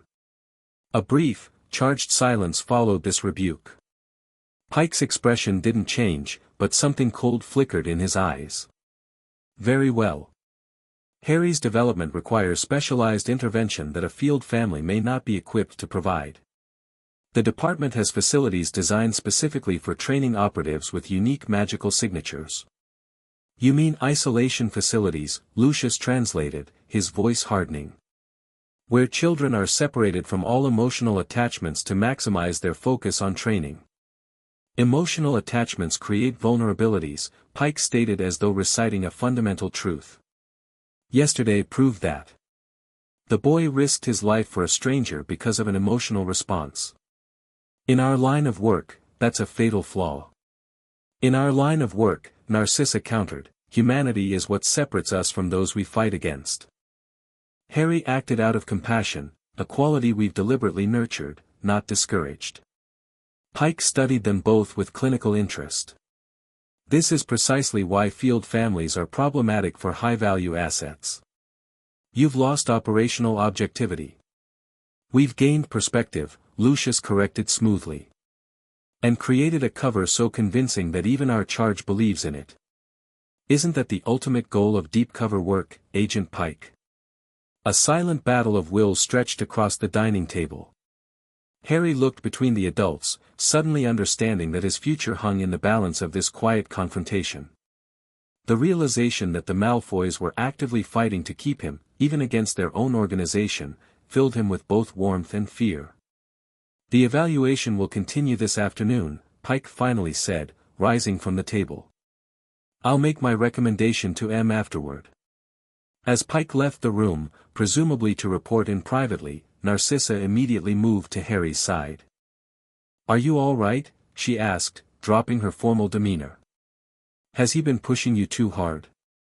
I'm okay, Harry assured her, though truthfully his muscles ached and his head was beginning to pound from the magical exertion. But he keeps talking about taking me to some special facility. That will not happen, Lucius stated categorically, his voice low and intense. Contingency protocols are already in place. Draco's eyes widened. You mean the emergency exit strategy? The one with the international port keys? Draco, Narcissa cautioned, though she didn't deny it. You'd leave the department? Harry asked, stunned by the implication. For me. We told you when we brought you home, Lucius said, his expression serious. You are a Malfoy now. And Malfoys protect their own, against anyone. The simple declaration, so matter-of-fact yet so profound, brought a lump to Harry's throat. But before he could respond, a house elf appeared with a soft pop.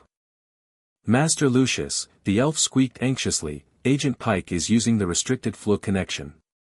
He's contacting DMS extraction teams. Lucius's face hardened. So, he's made his decision without completing the evaluation. How predictable. He turned to Narcissa.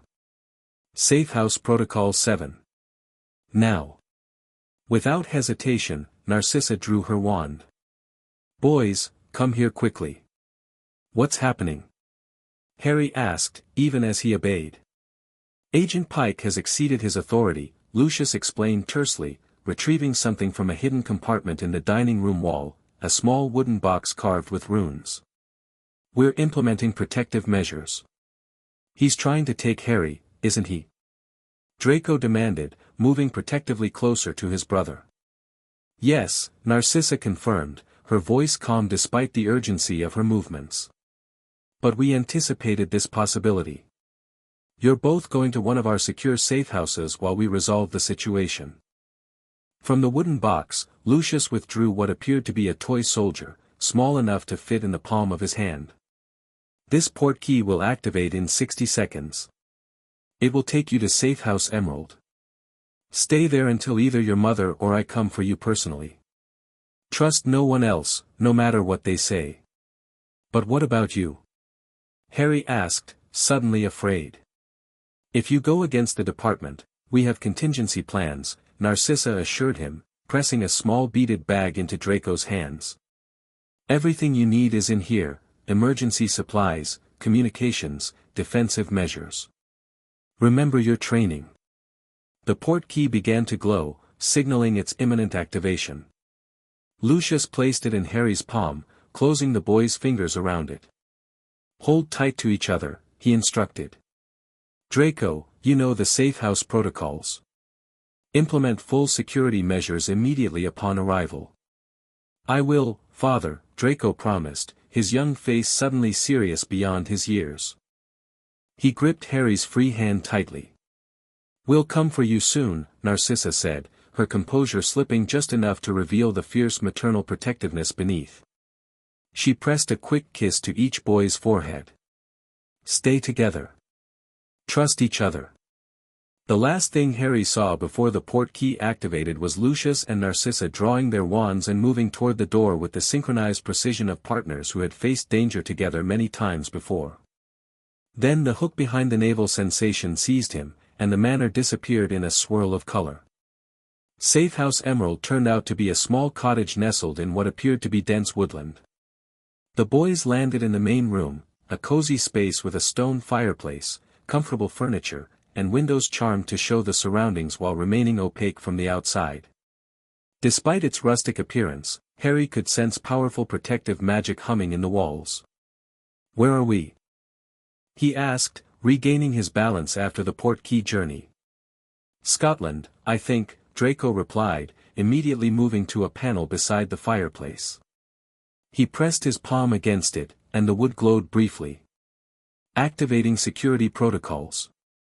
Father brought me here once to memorize the layout and procedures. A series of clicks and magical hums indicated various protections engaging around the cottage. Draco moved with practiced efficiency, checking windows, securing doors, and finally withdrawing the beaded bag Narcissa had given him. Undetectable extension charm, he explained, reaching inside and pulling out what should have been impossible to fit, a small chest, several books, food supplies, clothing, and what appeared to be communication devices. Mother thinks of everything. Will they be okay? Harry asked, the question that had been burning in his mind since they left. Your parents, I mean, our parents. Will they get in trouble for sending us away? Draco's confident facade slipped slightly, revealing his own worry. They're the best agents in the department. They'll handle Pike. After a moment's hesitation, he added, but yes, they might get in trouble. That's why we need to stay safe and follow protocols, so they only have to worry about themselves, not us. Harry sat heavily on one of the armchairs, suddenly overwhelmed. This is all because of me. Because of what I did yesterday and whatever weird magic I have. Don't be stupid, Draco said sharply. It's because Pike is a power-hungry creep who thinks children are weapons, not people. Father's told me about him before. He runs the specialist training division like it's a factory, not a school. But if I hadn't lost control of my magic, then that little girl might be dead or taken, Draco interrupted. And anyway, you can't help being magically powerful any more than you can help having that stupid hair that never lies flat. Despite everything, Harry found himself smiling weakly at Draco's attempt to lighten the mood. Your hair always looks perfect. It's annoying. Malfoy genes, Draco replied with a hint of his usual smugness. You should be grateful you're only an honorary Malfoy. The family hair maintenance regimen is exhausting.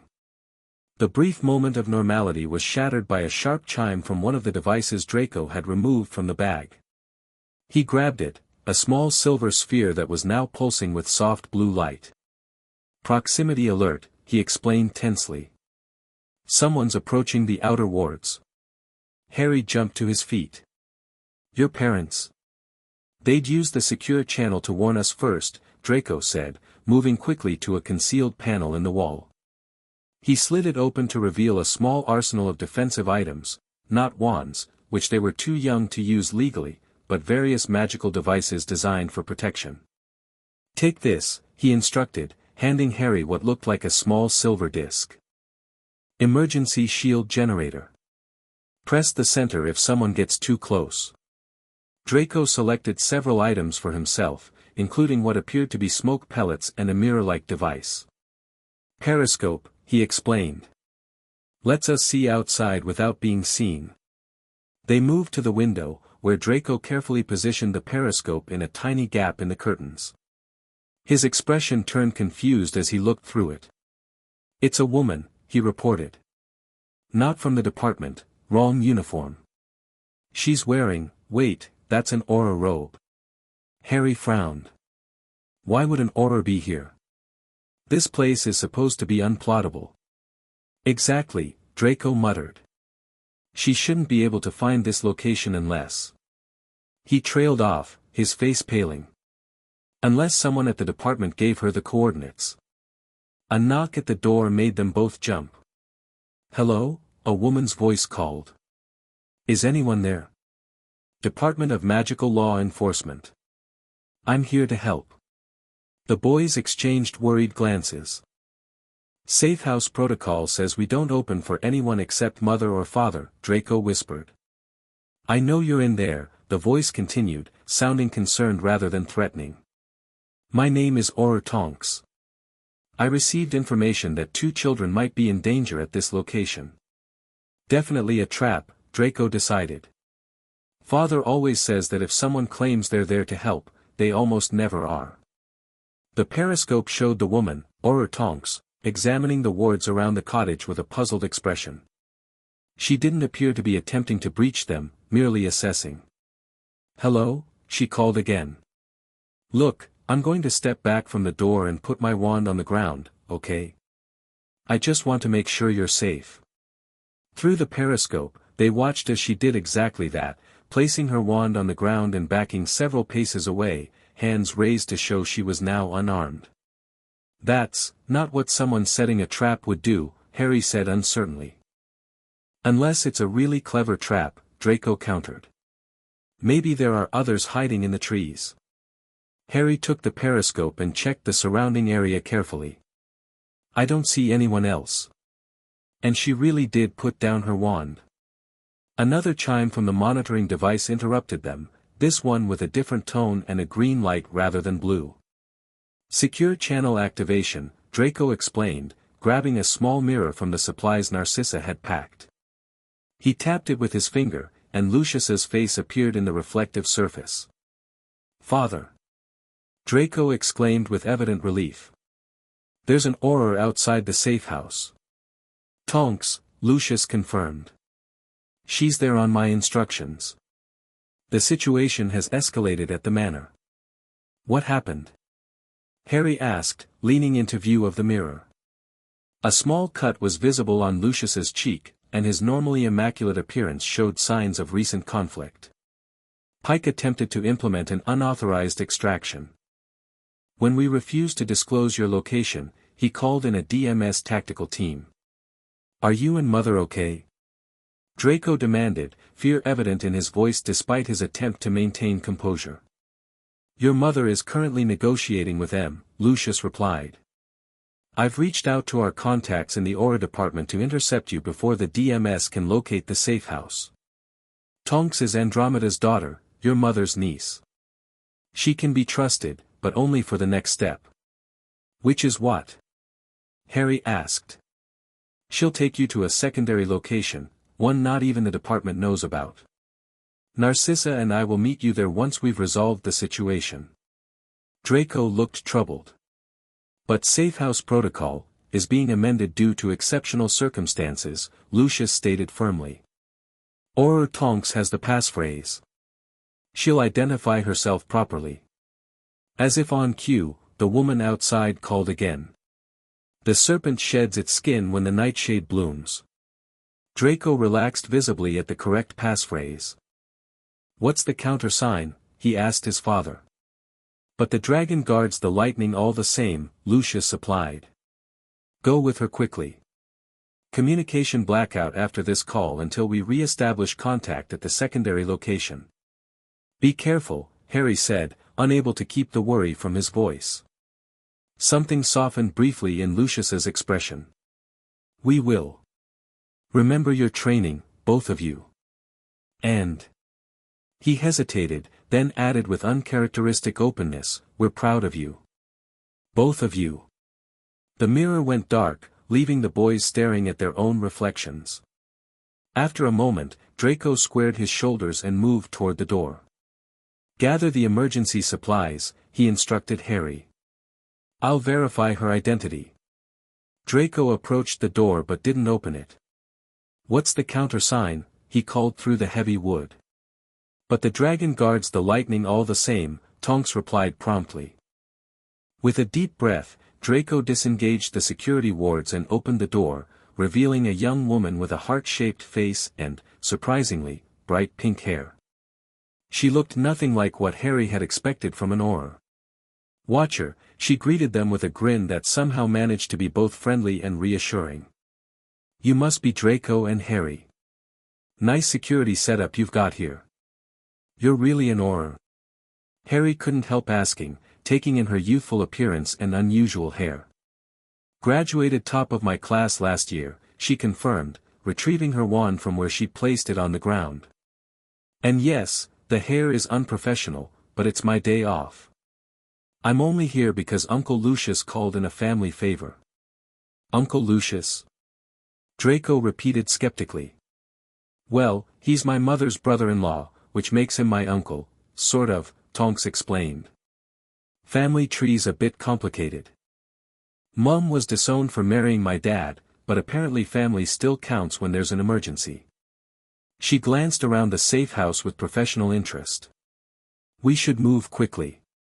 Your father says the DMS has tracking capabilities that might overcome even these wards given enough time.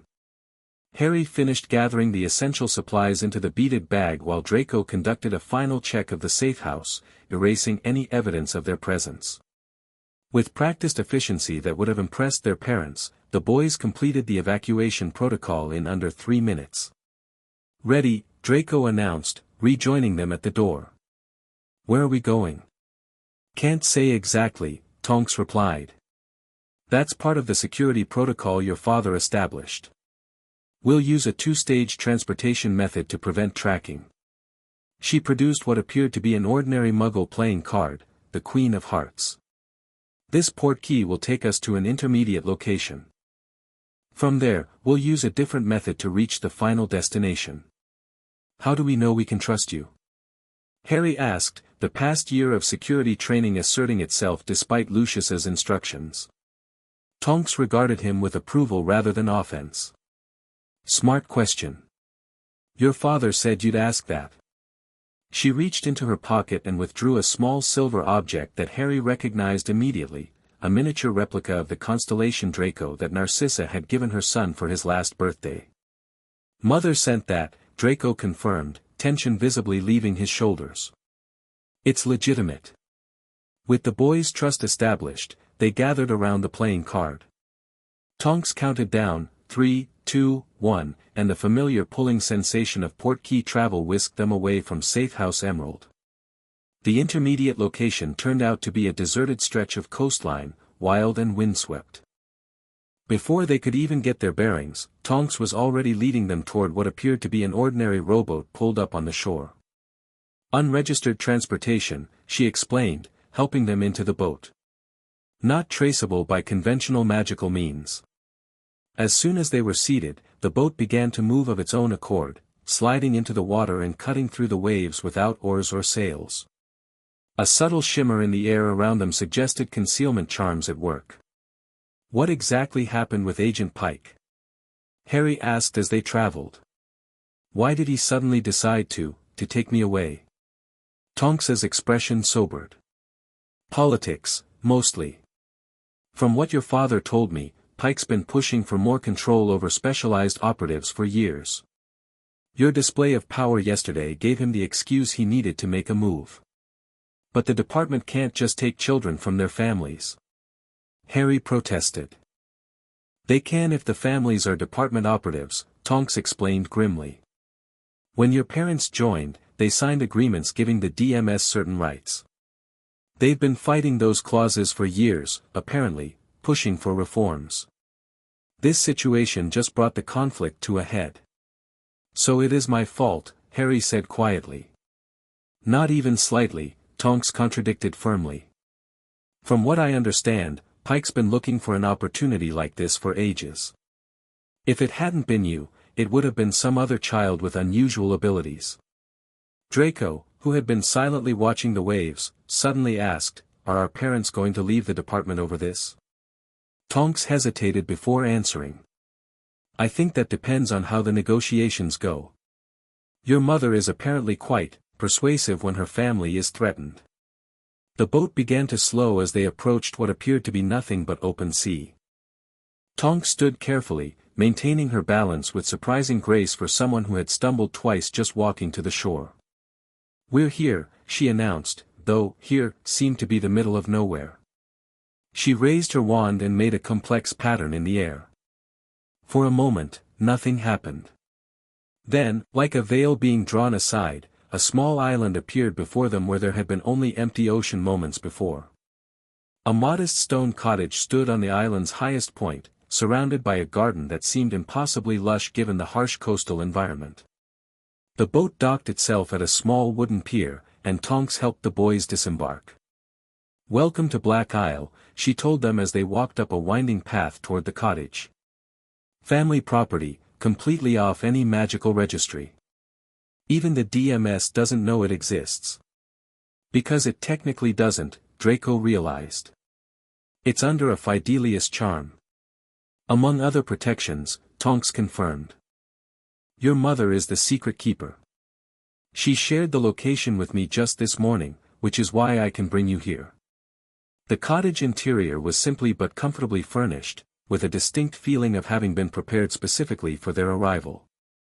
Fresh food waited in the kitchen, beds were made with clean linens, and a fire was already burning in the hearth despite the apparent absence of other occupants. House elf preparation, Tonks explained, seeing Harry's confusion. They can access locations even under Fidelius if given permission by the secret keeper. How long will we need to stay here? Draco asked, setting down the beaded bag and beginning to unpack essential items. I'm not sure, Tonks admitted. Your parents' message only said to bring you here and ensure the security protocols were activated. They'll come when they can. She showed them how to operate the cottage's magical defenses, which included alarm systems and emergency port keys if evacuation became necessary. Then, with obvious reluctance, she prepared to leave. "I have to get back before my absence is noticed," she explained. "The fewer people who know I helped you, the safer everyone will be. There's a communication mirror in the main bedroom that's linked to your parents. It will activate when they're able to make contact." "Thank you," Harry said sincerely, "for helping us, even though it might get you in trouble." Tonks smiled, and to Harry's amazement, her pink hair shifted to a deep blue before his eyes. "Family helps family," she said simply. "Even complicated, secretive, spy families like yours." After she departed, the boys conducted a thorough exploration of the cottage and its surroundings, mapping escape routes and defensive positions as they'd been trained to do. Despite the urgency of their situation, there was something almost adventure-like about being on their own in this hidden place. "Do you think we'll have to stay here long?" Harry asked as they inventoried the food supplies. "Depends on how stubborn Pike is," Draco replied pragmatically. "And how much influence Father has with the department leadership." The day passed slowly, with both boys alternating between practicalities, preparing meals, establishing watch rotations, checking security systems, and moments of worried speculation about what might be happening at Malfoy Manor. By evening, with no word from their parents, even Draco's practiced confidence was beginning to fray. "They should have contacted us by now," he said, checking the communication mirror for the dozenth time.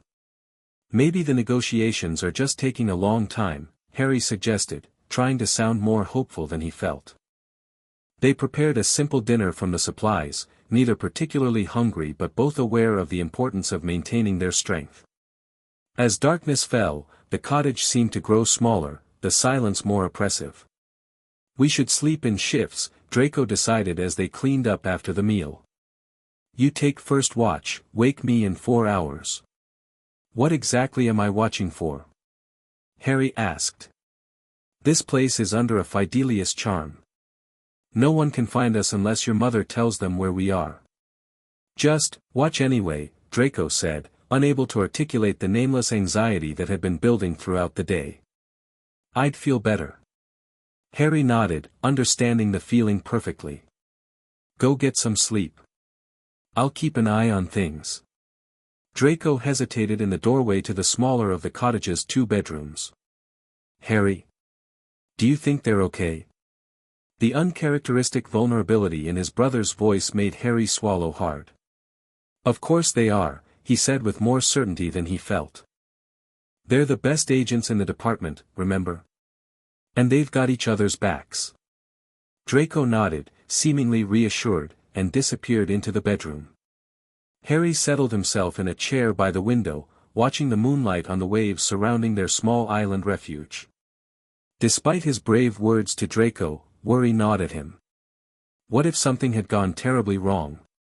What if Pike had somehow overpowered Lucius and Narcissa? What if they never came? The questions circled in his mind like restless birds, preventing sleep even after his watch ended and Draco took over. He lay in bed staring at the ceiling, trying to imagine what they would do if they truly were on their own. Would they try to reach out to Dumbledore? Go into hiding in the Muggle world? The possibilities seemed both endless and equally daunting. It was just past midnight when the alarm system chimed, a soft, musical tone indicating an authorized arrival rather than the blaring klaxon that would have signaled danger. Harry bolted upright, grabbing his glasses and rushing to the main room where Draco was already activating the viewing system. The magical equivalent of a Muggle security camera showed 2 figures approaching the cottage, one tall and fair-haired, the other slender and elegant even in practical field gear. "It's them!" Draco exclaimed, already moving toward the door. He caught himself before opening it, remembering their training. Verification protocols first. He pressed his palm against a panel beside the door. "Identify approaching persons," he commanded. "Lucius Abraxas Malfoy and Narcissa Black Malfoy, authorized access level Alpha," the security system responded in a neutral voice. Magical signatures confirmed. Only then did Draco release the locks. The door swung open to reveal their parents, looking tired but unharmed. Without hesitation, both boys launched themselves forward. Harry reached Narcissa first, wrapping his arms around her waist with a desperation that surprised even himself. He felt her arms close around him immediately, one hand coming up to stroke his perpetually messy hair. "You're safe," she murmured, her usual composure momentarily set aside in favor of naked relief. "Thank Merlin, you're both safe." Draco had similarly attached himself to Lucius, who had crouched to his son's level and was gripping his shoulders firmly, his normally controlled expression softened with affection. "You implemented the protocols perfectly," he told Draco. "Both of you performed exactly as you should have." "What happened with Agent Pike?" Harry asked, still not quite ready to release his hold on Narcissa. "Is he still trying to take me away?" The adults exchanged a look over the boys' heads. "Let's get inside," Lucius suggested. "It's been a very long day, and we have much to discuss." Once inside, with security systems re-engaged and a pot of tea brewing, they gathered in the cottage's small sitting room. Harry noticed that both adults still wore their field gear rather than their usual elegant attire, and Narcissa's hair, normally perfectly styled, was pulled back in a simple braid. There was a weariness to them that went beyond physical exhaustion. "Agent Pike has been reassigned," Lucius informed them, selecting his words carefully. "To a monitoring post in northern Alaska." Despite the seriousness of the situation, Draco snickered. "Alaska? A frozen wasteland where he'll spend the next 2 years counting magical seals and documenting ice patterns," Narcissa confirmed with a small, satisfied smile. "It seems his attempt to requisition you, Harry, without proper authorization triggered a departmental review of his recent activities. A review that uncovered certain irregularities in his handling of other specialized assets," Lucius added. M was most displeased to discover he'd been implementing training methods explicitly forbidden by departmental policy. "So I don't have to go to that special facility?" Harry asked, seeking absolute confirmation. "No, Harry," Narcissa assured him. "You're staying with us. In fact, that's been formalized in ways that even the department cannot challenge now." "What do you mean?" Draco asked. Lucius and Narcissa exchanged another of their communicative glances before Lucius nodded slightly. "We've negotiated a unique arrangement with the department," Narcissa explained. "In exchange for certain concessions on our part, we've received guarantees regarding our family's autonomy." "What kind of concessions?" Harry asked suspiciously. "Additional missions," Lucius said simply. "More active field work for both of us over the next year. But with the guarantee that our family unit remains intact and under our direct supervision, not the department's." "You're going on more dangerous missions because of me," Harry realized, his stomach sinking. "Because you refuse to let them take me." "We're accepting assignments that align with our expertise," Narcissa corrected gently.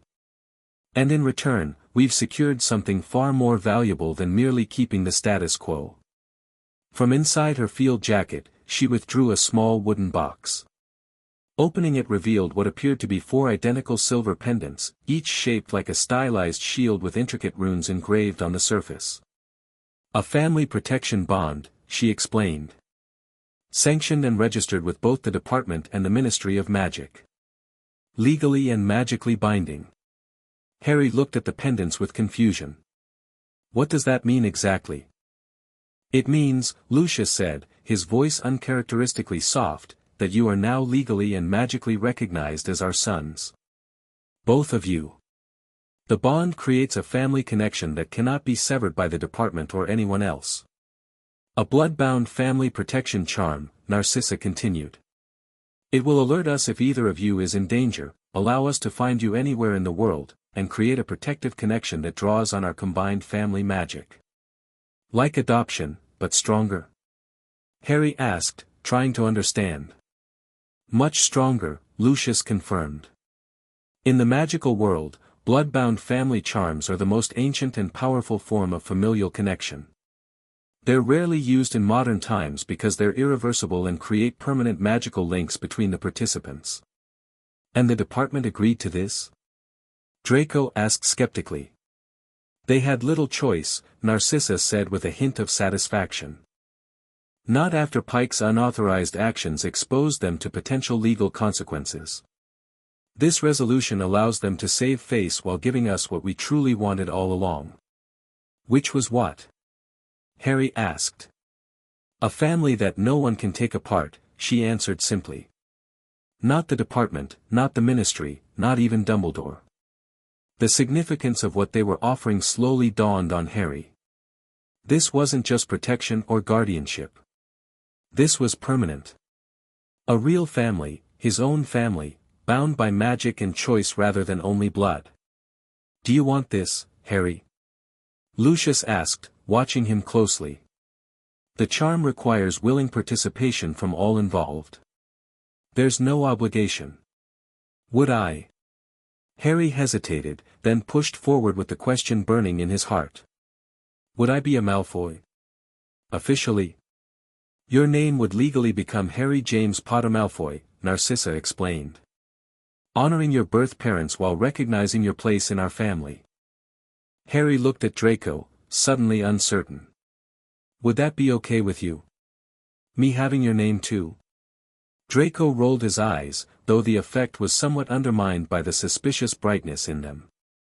Don't be thick. You've been my brother for ages already. This just makes it official so no one can say otherwise. The simple acceptance in Draco's words released something that had been tightly wound inside Harry since the moment Pike had first referred to him as an asset, rather than a person. He looked back at Lucius and Narcissa, the people who had rescued him, protected him, taught him, and now were offering to bind themselves to him permanently. Yes, he said, his voice stronger than he expected. I want this. I want to be part of your family. Officially. Narcissa's smile was radiant, a rare full expression of emotion rather than her usual controlled elegance. Then let's begin. The ritual was both simpler and more profound than Harry had imagined. The four of them sat in a circle on the cottage floor, the pendants placed before them. Narcissa produced a small silver knife with runes etched along its blade. Just a small cut, she assured Harry, seeing his nervous glance at the knife. 3 drops from each of us, freely given to seal the bond. Lucius went first, drawing the blade across his palm without hesitation and allowing 3 drops of blood to fall onto one of the pendants. I, Lucius Abraxas Malfoy, claim these children as my sons by magic and choice, to protect and guide until my final breath. Narcissa followed, her steady hand not betraying any discomfort as she made her own small cut. I, Narcissa Black Malfoy, claim these children as my sons by magic and choice, to nurture and defend until my final breath. Draco went next, trying to mimic his father's stoic expression though he couldn't quite hide his wince as the blade cut his skin. I, Draco Lucius Malfoy, claim this boy as my brother by magic and choice, to stand beside and support until my final breath. Then it was Harry's turn. The small blade felt heavier than it looked as he carefully drew it across his palm, watching 3 drops of his blood join the others on the final pendant. I, Harry James Potter, he said, his voice only trembling slightly, claim these people as my family by magic and choice, to love and be loyal to until my final breath. The moment his blood touched the pendant, all 4 began to glow with a soft, silvery light. The light expanded, forming threads that connected each pendant to the others, and then to each person in the circle. Harry felt a warm sensation spreading from his hand throughout his body, not uncomfortable, but strange and powerful. The light pulsed once, twice, 3 times, growing brighter with each pulse until it was almost blinding. Then it seemed to sink into their skin, the glowing threads vanishing as the magic settled into place. The pendants, now cool again, bore a subtle change. Each was now inscribed with 4 sets of initials intertwined at the center, LM, NM, DM, HP, it's done, Narcissa said softly, lifting one of the pendants and placing it around Harry's neck. The charm will warm if any family member is in danger, and it provides a measure of magical protection against those who would harm you. And more importantly, Lucius added, helping Draco fasten his pendant, it marks you both as ours in the eyes of magic itself. An unbreakable bond. Does this mean I can call you Mum now? Harry asked Narcissa, the question slipping out before he could consider it. For a moment, she appeared genuinely speechless, a sight so rare that even Lucius looked surprised. Then her composure returned, though her eyes remained suspiciously bright. "Yes, Harry," she said gently. "If that's what you wish to call me, I would be honored." Harry's fingers closed around the pendant, feeling the subtle warmth of the magic it contained, the magic of family, of belonging, of a bond no one could break. "Thank you," he said simply. "Mum." The word felt strange and wonderful on his tongue, filling a hollow space he'd carried inside him for as long as he could remember. Narcissa's smile in response was worth every moment of danger and uncertainty they'd endured. Later, as the boys prepared for bed, the adults insisting that they all needed rest after the day's events, Harry found himself alone with Draco for a moment. His brother, officially now, was arranging his sleeping area with his usual fastidiousness. "Did you know they were planning this?" Harry asked. "The blood bond thing?" Draco shook his head. "No, but I'm not surprised. Father never does anything halfway, and Mother's been treating you like her son practically since you arrived." He paused, then added with unusual seriousness, "They really do love you, you know. Not just as an assignment or whatever you might be thinking." "I know," Harry said, and he did.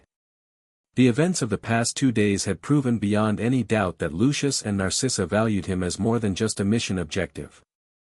"They love you too. The way they fought to protect us both." "That's what parents do," Draco said with a shrug, though his casual tone didn't quite mask the pride in his voice. "And Malfoys protect their own." "Malfoys protect their own," Harry echoed, feeling the weight of his new name, Potter Malfoy, settling around him like a protective cloak. As he climbed into bed, the pendant warm against his chest, Harry reflected on the extraordinary journey that had brought him from a cupboard under the stairs to this moment, part of a family bound by choice and magic, with a brother who would follow him into danger and parents who would challenge their own organization to keep him safe. For the first time since he could remember, Harry fell asleep without a single worry about where he belonged or who would protect him. The answer was simple now: he belonged with the Malfoys, and they would protect each other. Always. Chapter 3, The Hogwarts Infiltration, Time Jump, Harry and Draco at age 11, receiving their Hogwarts letters. The years of training have prepared them, but anxiety remains about their first long-term separation from Lucius and Narcissa. Final preparations, intensive sessions on maintaining their cover at Hogwarts. Draco will publicly act the part of the pure-blood elitist, while Harry plays his supposed rival. Secret communication methods established. Platform 9 3/4, emotional departure with public coldness masking private concern. The Malfoy parents whispered additional instructions and protective charms. Hogwarts Express, the boys implement their cover, with Draco confronting Harry, who has strategically sat with Ron Weasley. Introduction to Hermione. Harry balancing genuine desire for friendship with his mission. Sorting ceremony, tension as Draco goes to Slytherin and Harry to Gryffindor, as planned in their strategy. Hidden hand signals confirming the mission proceeds as intended.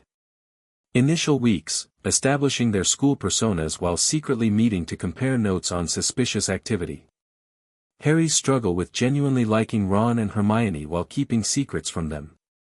First contact, encrypted message from Lucius warning about unusual DMS intelligence, something valuable is hidden at Hogwarts that could aid Voldemort's return. Halloween incident, the troll attack, which Harry and Draco separately realize was a diversion. Harry saves Hermione with Ron, building their friendship, while Draco observes Quirrell's suspicious behavior. Mirror of Erised, Harry discovers the mirror and is startled to see both his birth parents and the Malfoys together as one family. Dumbledore finds him and they discuss family, love, and choices. Christmas at home, intelligence debriefing with Lucius and Narcissa. Growing certainty that Voldemort's spirit is at Hogwarts, likely possessing a staff member. New mission parameters established. Investigations, Harry and Draco coordinate their investigation of Quirrell, gathering evidence while maintaining their cover of mutual dislike. Discovery, Harry determines the Philosopher's Stone is hidden at Hogwarts. Draco intercepts communication suggesting an attempt to steal it is imminent. The chamber sequence, Harry, with Ron and Hermione, navigates the chambers. At a critical moment when Harry faces Quirrell/Voldemort alone, Draco arrives, having followed separately. Confrontation, the boys face Quirrell/Voldemort together, their years of training evident in their coordination. When they're nearly overwhelmed, Lucius and Narcissa arrive, having been alerted by the blood charm. Family stand, the Malfoy family stands together against Voldemort, forcing his spirit to flee Quirrell's body. Their cover is partially exposed to Ron and Hermione. Aftermath, Dumbledore helps construct a modified public story. Private recognition of the family's role. Discussion of how their cover must evolve now that some know the truth. Year's End, on the Hogwarts Express home, new understanding between Harry, Draco, Ron, and Hermione. Plans for continued training over the summer. Chapter conclusion, family dinner at Malfoy Manor. Discussion of Voldemort's inevitable return and their continued mission to protect Harry and defeat the Dark Lord. Reaffirmation of their family bond and commitment to facing the future together, not just as operatives, but as a true family. This outline provides a solid framework for the three-chapter story, incorporating the elements of both Spy X Family and Harry Potter while focusing on character development, action, and the family dynamic central to the crossover concept. Each chapter contains varied conflicts, character growth, and advancement of the overall plot. I'm ready to present this outline to the human for review before proceeding with writing the actual chapters. The Malfoy Operation, a Spy X Family and Harry Potter crossover, story outline overall plot. In this alternate universe, Lucius Malfoy is Serpent, an elite deep-cover operative for the Department of Magical Security, DMS, a secretive organization working independently from the Ministry to counter dark magical threats. Narcissa, Nightshade, is his partner, specializing in potions and mind magic. Their son Draco is already adopted, part of their perfect pureblood family cover. When intelligence suggests Voldemort is attempting to return and will target Harry Potter, the DMS assigns the Malfoys to adopt and protect the boy who lived while maintaining their public image as pureblood elitists to gather intelligence on former Death Eaters. The end. Thank you for watching this video. Please be sure to subscribe to our channel and like this video.